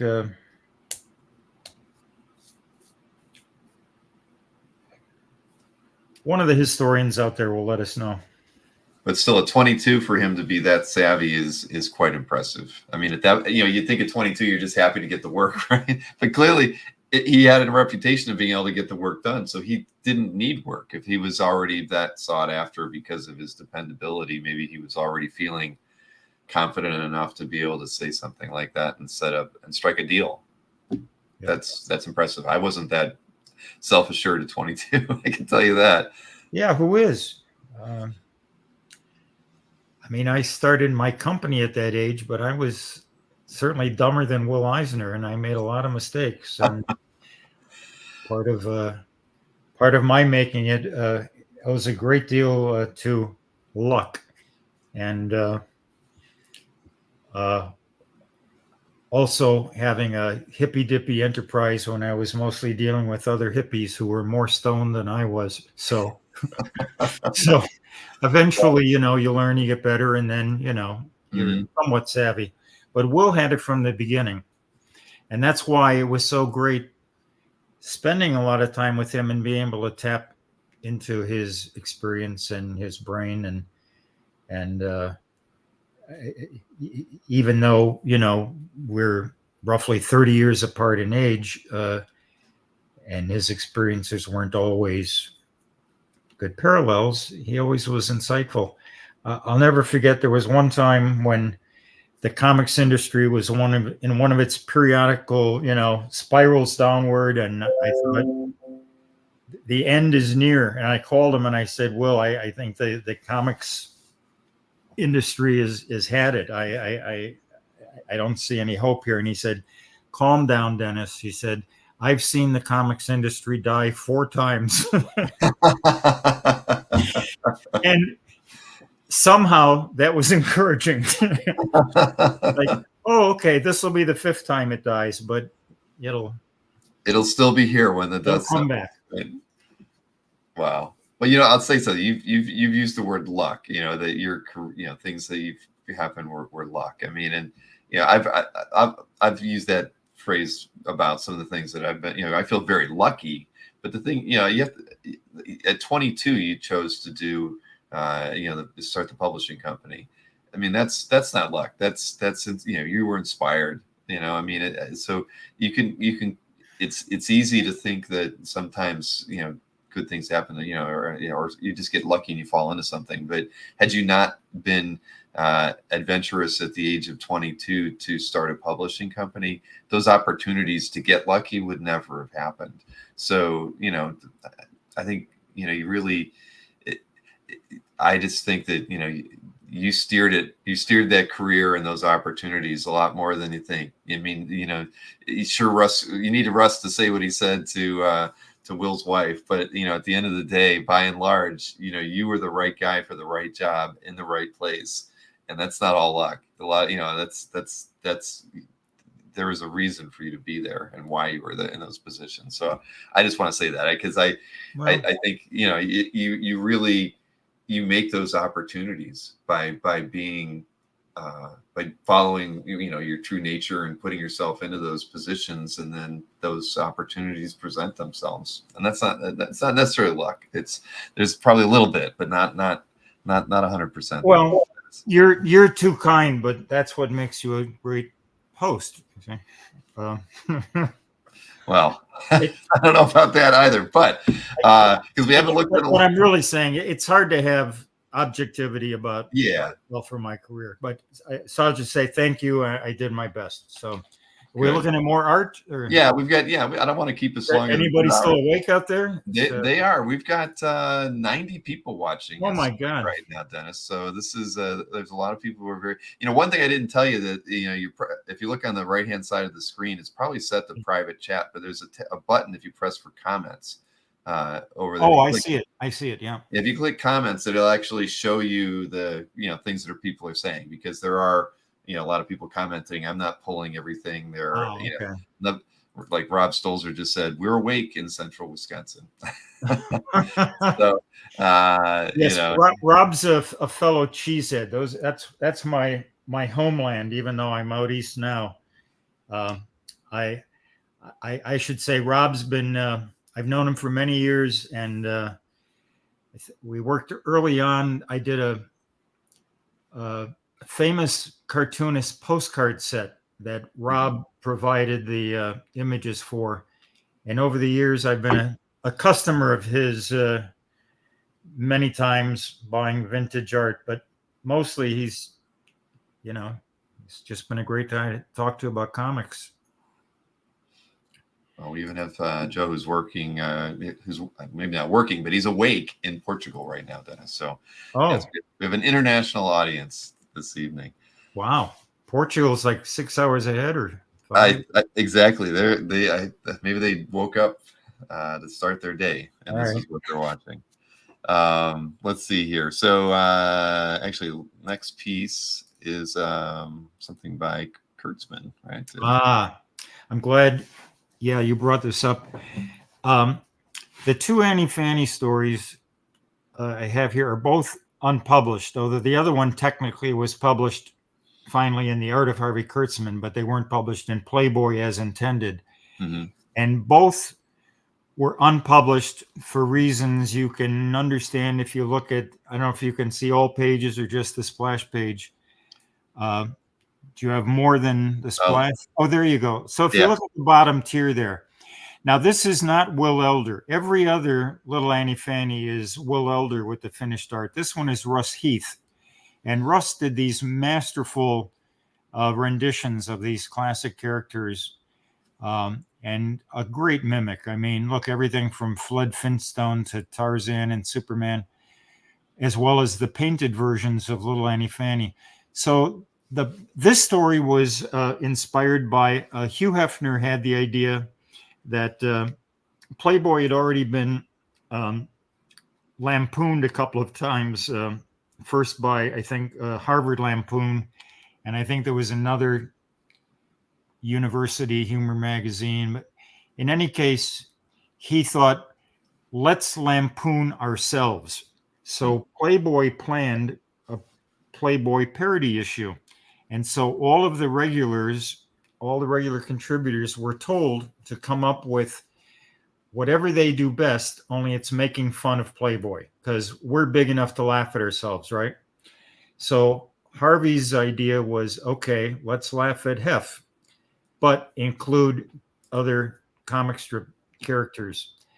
So this, just like the other Annie Fanny, if you show it, include parodies that probably everyone listening knows is protected by First Amendment. The courts have always deferred to parodists. When anybody sued claiming copyright infringement, the judges always say, nope, parody's okay. But in this instance, this is the other story. This is Annie's on her psychiatrist's couch explaining her origins, and her origins clearly are in Dogpatch.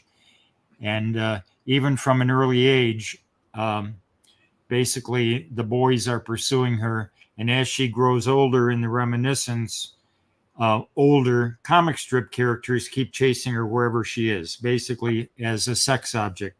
So in both cases, Hefner loved the stories and they were scheduled, but Hefner's attorney said, whoa.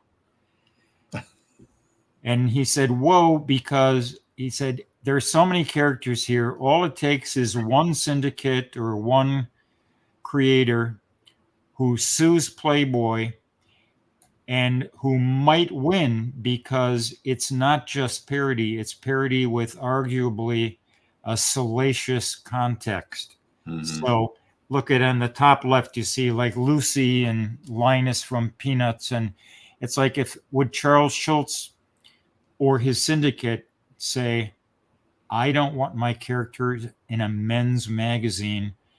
This is a family strip, and I'm suing you.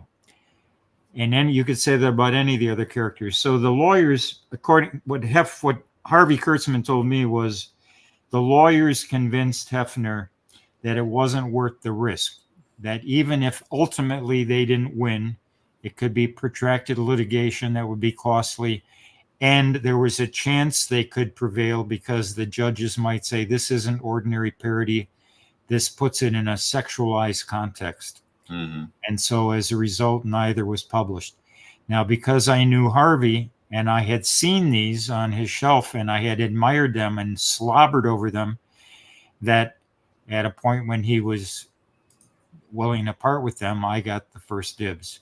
And the other lucky part is the one story in particular comes with just reams of preliminary material. And anybody who knows anything about Harvey's technique, he was just insane about layer after layer of honing those compositions. And it was, I don't think anybody ever put more work into comics pages than Harvey did.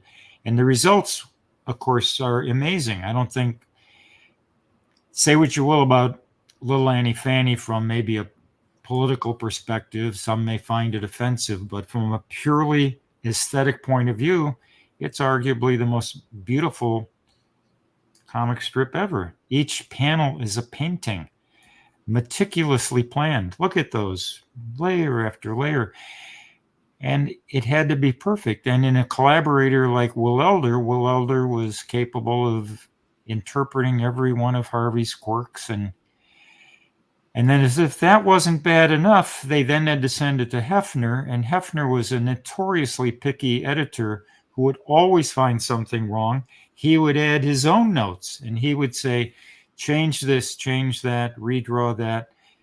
And the sad backstory to all these Little Annie Fannies is it was at a time when Harvey and Will Elder needed the gig, and it was a very well-paying gig, no question about it, but it was a painful process. Mm-hmm. And Hefner didn't make it any easier. He hired them because he recognized them as geniuses, but then he still insisted on putting his contributions to it. And I think partly that's because Hefner was a frustrated cartoonist himself. As probably a lot of your viewers know, he started out as a cartoonist. He actually had one published book called, I think, That Toddle in Town, and because he was in Chicago, That Toddle in Town. And he wasn't a very good cartoonist, but that was his self-identity. And that's why I would argue, and I don't know who would argue with me, but next to women, he loved comics best. In fact, one time he asked me to arrange, he wanted to meet Will Eisner. And so I made the arrangement for Will and Ann to go to the Playboy Mansion. And Will's condition was, he said, I'm bringing Ann. I don't want any scantily clad women running around. And Hef said, I'm clearing the mansion. It's just going to be us and maybe a couple of servants. So Will and Ann went there, and they were in his main, living room is the wrong word, the central room. And at one point, Hefner told Will, he said, I was so in love with the Spirit, and I was living in Chicago, and I subscribed to the Chicago Sun-Times because that's where the Spirit was inserted. But he said at a certain point, I think late 40s or so, he said the Sun-Times dropped it. So he said, I had to subscribe to the Baltimore Sun to get the Spirit. And after he told that story, Will kind of scoffed and he said, oh, come on, nobody would do that.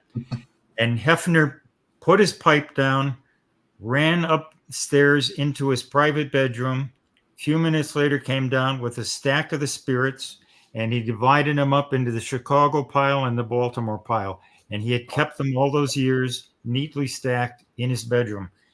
And he proved the point. And that just shows you how serious a fan he was from an early age, because he would have been pretty young himself when the Spirit started running. Right. And in fact, when I don't know, in the auction, actually, there are several examples of cartoonist self-portraits from when I did a famous cartoonist button series. And I was trying to get as many of a combination of the old veterans and my underground colleagues as possible. But on a lark, I sent a letter to Hefner, who I had met a couple of times via Harvey Kurtzman, so I wasn't a total stranger, but still sending a letter to him asking for a self-portrait for little or no money for an obscure project was a long shot at best. And in fact, when the request landed on his secretary's desk, the secretary called me and she said, I have your letter and I'll show it to Mr. Hefner, but she said, don't hold your breath that he'll do anything. And then a short time later, she called me back and she said, well, she said, I was astonished that he not only complied with your request, he immediately did a sketch. And so that gets to the core of his self-identity. It didn't matter this was a obscure project for little or no money. It was his way to prove to the world, hey, I'm a cartoonist and I'm going to be in a series with real cartoonists. I was going to show So anyway, not to get off track. No. Well, did you keep the art? No, he sent a photostat, I think. Whenever possible, as you can see in the auction, I always tried to bargain for the self-portrait, but in a lot of cases, the artist said, nah. But I got a fair number of them. You did. I think my favorites were Carl Barks and John Stanley, because John Stanley just wasn't drawing anything. And I also love that he's right above Barks, I think, in that he looks like a Chester Gould villain to me. Yeah. Yeah, that Barks is pretty amazing. And I remember when I started a little correspondence with him, and I thanked him profusely for providing that. And I said, "What are you doing these days? You doing any comics?" And he said, "Nah, I'm running." I think he said he was working in a silkscreen factory or something. And I was like, "Oh my God, you got to be doing comics!" And he was like, "Nah, I need a regular paycheck every week." Well, hey, there's one from you in here too, right? Yeah, I managed to keep that original too. That's when my hair was a little longer. I was just gonna comment on that. Yeah. Yeah. No, that's a good one. So like the letterhead art or those sorts of things. I mean, that'd be pretty cool to have, Dennis. I'm surprised though that you didn't get to keep that one on the wall though, or is that one that you just wanted to let go?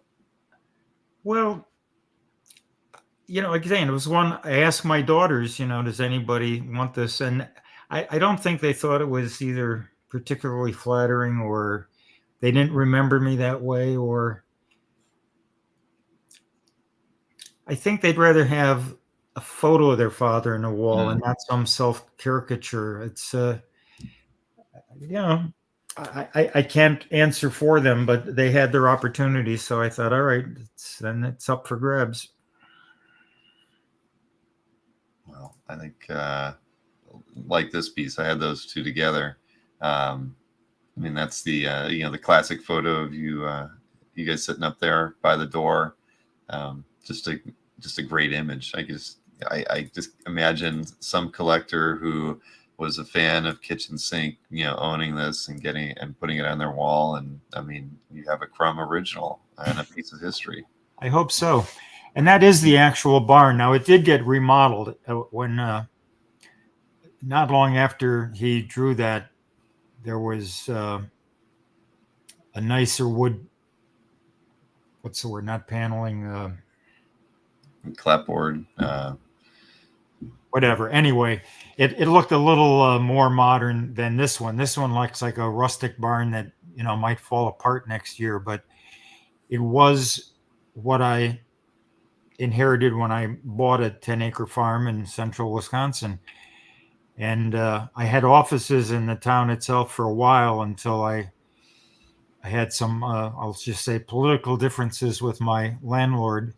And I decided, why am I paying rent in town when I can walk across my yard into a remodeled barn? And so I took what was literally a barn and made 3 floors of offices and could just grow there. Every time we needed a new office, we'd add another office until it was full. And that's the nice thing about, I guess, owning your own building. But Crum liked it because it was rustic.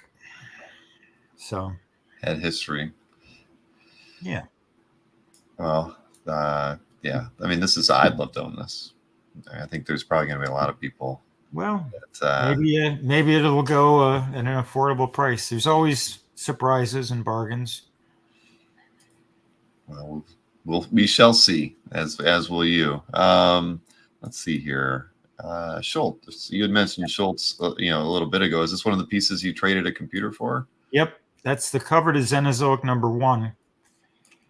And got to remember, he was a total unknown when we launched him. He was somebody I just had faith would catch on. I also had misguided faith that he could put out a bi-monthly comic book, which we quickly revised to a quarterly, which we then revised to semi-annual, and which really became an annual comic book, because Mark's such a craftsman that it literally takes him a year to do an issue of Cenozoic. And so most publishers, from a practical point of view, don't want to do an annual comic, and most readers don't have the patience to wait a year between an ongoing story. But Mark's stuff was so good, I was willing to wait, and enough readers were willing to wait, that it was still a viable enterprise. And with each passing issue, I could see him getting even better and better. This is his first cover, and it's wonderful. But if you look at, maybe the 12th or 14th cover, I mean, his technique is, what's the word? More perfected. Yeah. Well, I mean, Schultz is, he's admired by many, not just, I've always loved his work. Never owned anything by him. Love his ink work, love his pencil only work. I mean, he's just a master. Yeah, he would have fit in perfectly in the old EC crew, I could see him working alongside the Wally Wood and Al Williamson and all those guys.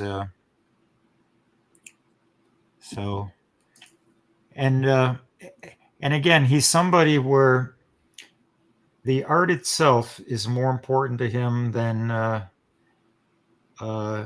publishing deadline.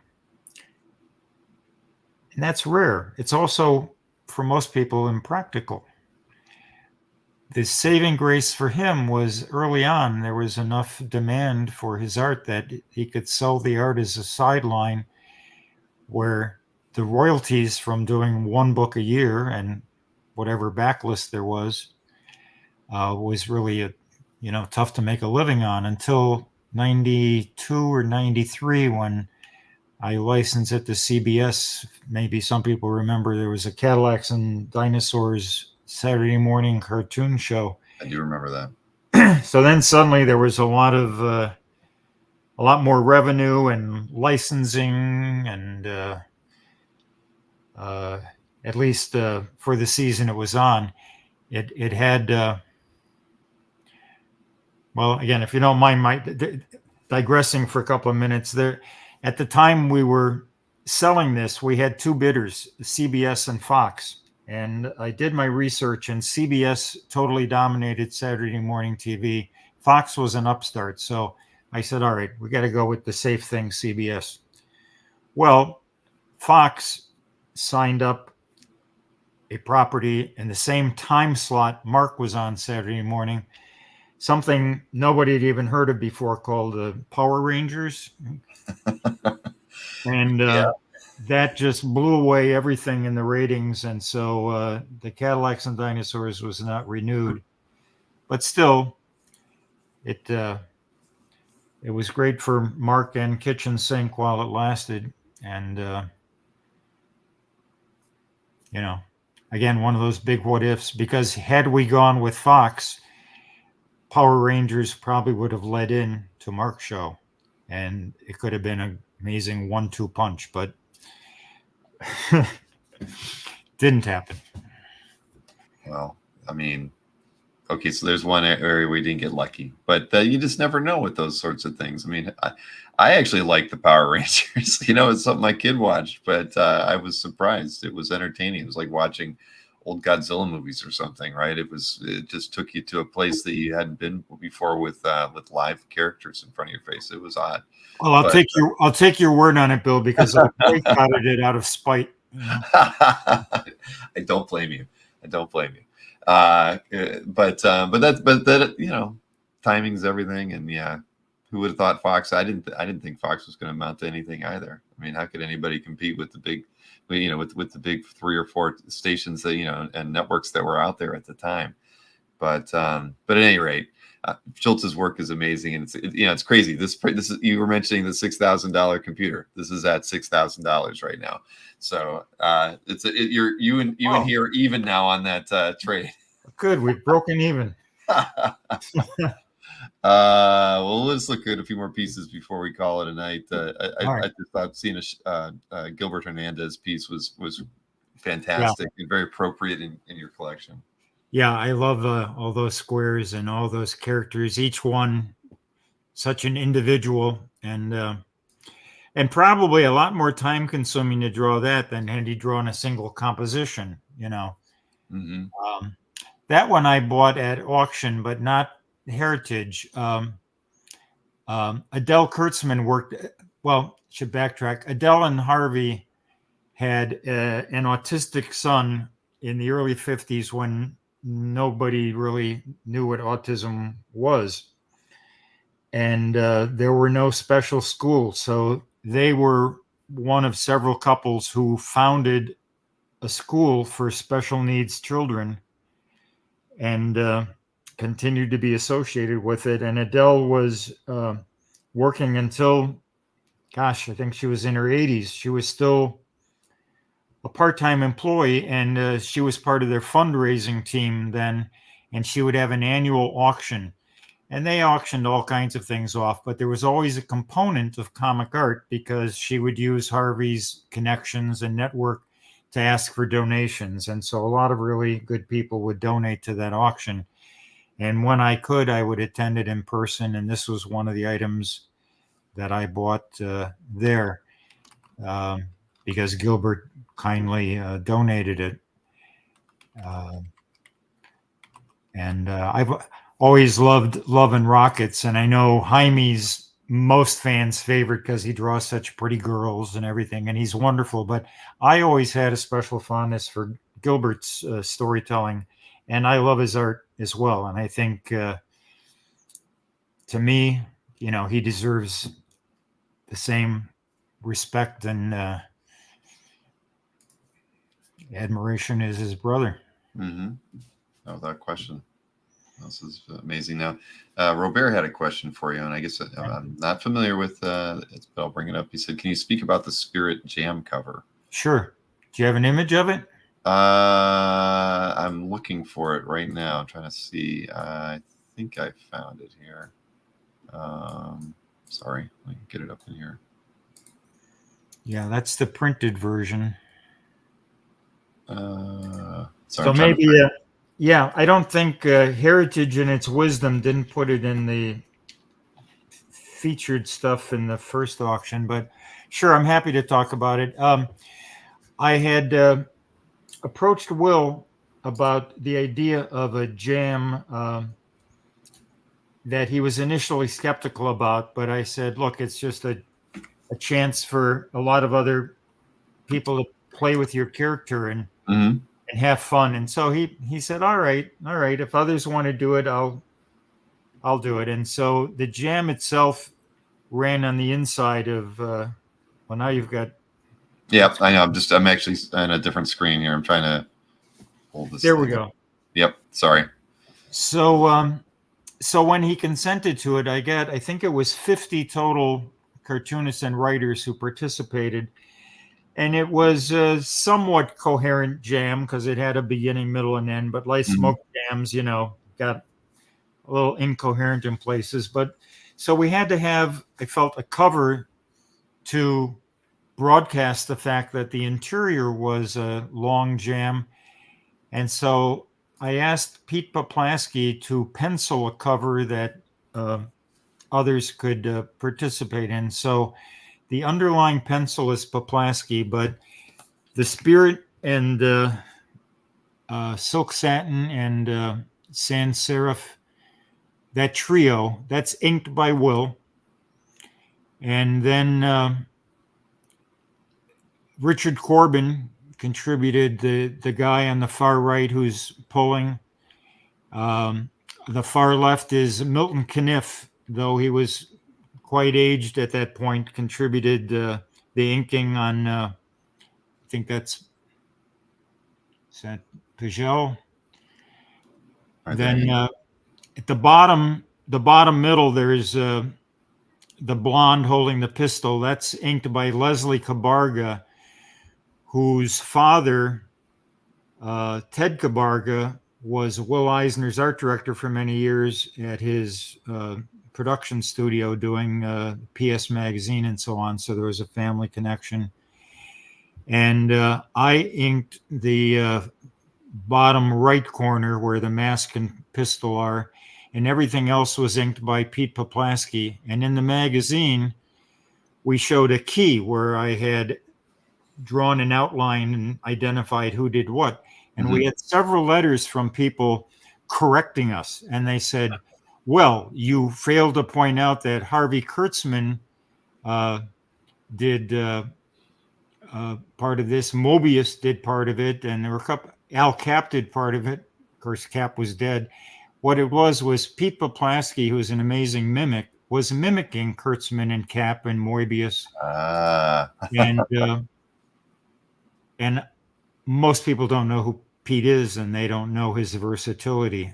So I enjoyed being corrected by fans who thought they knew more, but that's how convincing it was. So that's another one where it was a favorite, and it hung for many years with the printed cover and with the key, because when I would have visitors, the key was helpful to people to identify.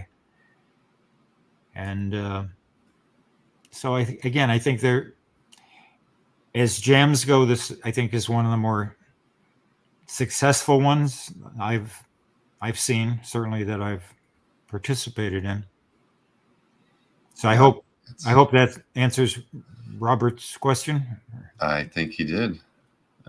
Let's see here. What other this was interesting when I was going through the set. This Don Simpson Megaton Man. The complete issue, #1, cover and all. I will say this, and Don won't argue with me. We had a very contentious relationship. I loved Megaton Man. I didn't always love Don, and we would have arguments about all kinds of things. We had personality conflicts, and at one point, he wanted all of his film, and I said, I'm happy to sell it to you. And he said, the film should belong to the artist. And I said, come on. I paid for the film. It's mine. I'll sell it to you at cost. He'd say, no, it's morally mine. Arguments like that.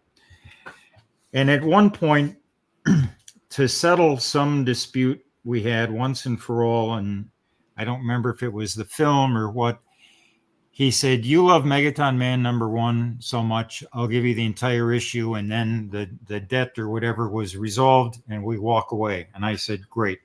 I get what I loved. I don't have to deal with you anymore. And we parted ways. Now, subsequently, Don has, I think I would use the term mellowed. Maybe he'd say the same about me. But so I got it kind of unexpectedly, because I never ever before even thought about acquiring an entire issue of anything. maybe an entire story occasionally, but not a 32-page comic and cover. But I thought this was a hilarious send-off of Marvel in particular and superheroes in general. And I remember I laughed out loud when it landed on my desk initially.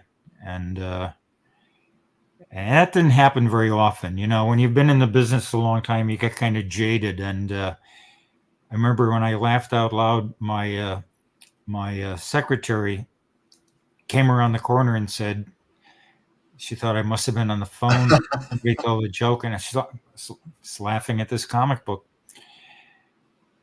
So, again, you know, it's long enough ago that there's a whole generation no clue who Megaton Man was unless you followed maybe Don's website or something. But for a while, I thought that could be a kind of a permanent franchise, but he got bored with it, and he decided he wanted to do science fiction. So he ended up doing a thing in creating Border Worlds, which I also published for a while. That wasn't nearly as popular. And then at a certain point, one reason maybe he's not as well remembered today, he left comics altogether, went back to school, got a PhD in architecture, I think, and taught at the university level. And then he got bored with that, and then he decided to come back to comics. And that's not easy after you've been away for a long time. So I hope he can make a full comeback. I still think he's a brilliant cartoonist. Yeah, I mean, it was always the style. His style was very unique and clean. Yep. Yeah, so it stood out. His inking style, definitely. Well, I mean, Dennis, we've crossed the 2-hour mark here, and I don't want to keep anybody too long here, but this was a lot of fun. I really was, and I think there's so much more we could talk about, especially about your publishing career and the many creators that you got to work with. But I think for tonight, we've got to look at some great art and get stories that weren't in the catalog, and I'm pleased that we got to do that. Well, it's fun for me too to reminisce about this stuff, and I hope if I got off track, a few people appreciated an inside joke or two. I'm quite certain that they did that. So I assure you, I enjoyed these 2 hours. Went fast for me. I hope the people who are still awake. There's still 90 people watching right now. Oh, we literally could talk 2 more hours. I think we'd have the same number. No, Bill. Their computer is on. Their head is. I don't know, man. It's but no, this was great. And then I really appreciate that you took the time tonight. When I saw that you were doing this, I asked Heritage if there was a way you could put us in touch with one another, because I've done CAF for a long time, and I've known about you and your businesses for a long time, and I've just never had the reason to approach you before. This was like in the first time in 21 years where I had an opportunity that I knew I could talk to you about something and be topical and relevant for my audience. So I'm really pleased that we finally got to have this chat. Well, if you can find another excuse in the future, it's fun for me to talk like this. So I hope we'll see you again on screen. Fantastic. And well, thanks to the 90 people who were patient enough to join us. I thank you too. All right. Well, thank you, everybody. Thank you, Dennis. We'll be back at it again some other time, but this was a wonderful experience. Thank you, Dennis.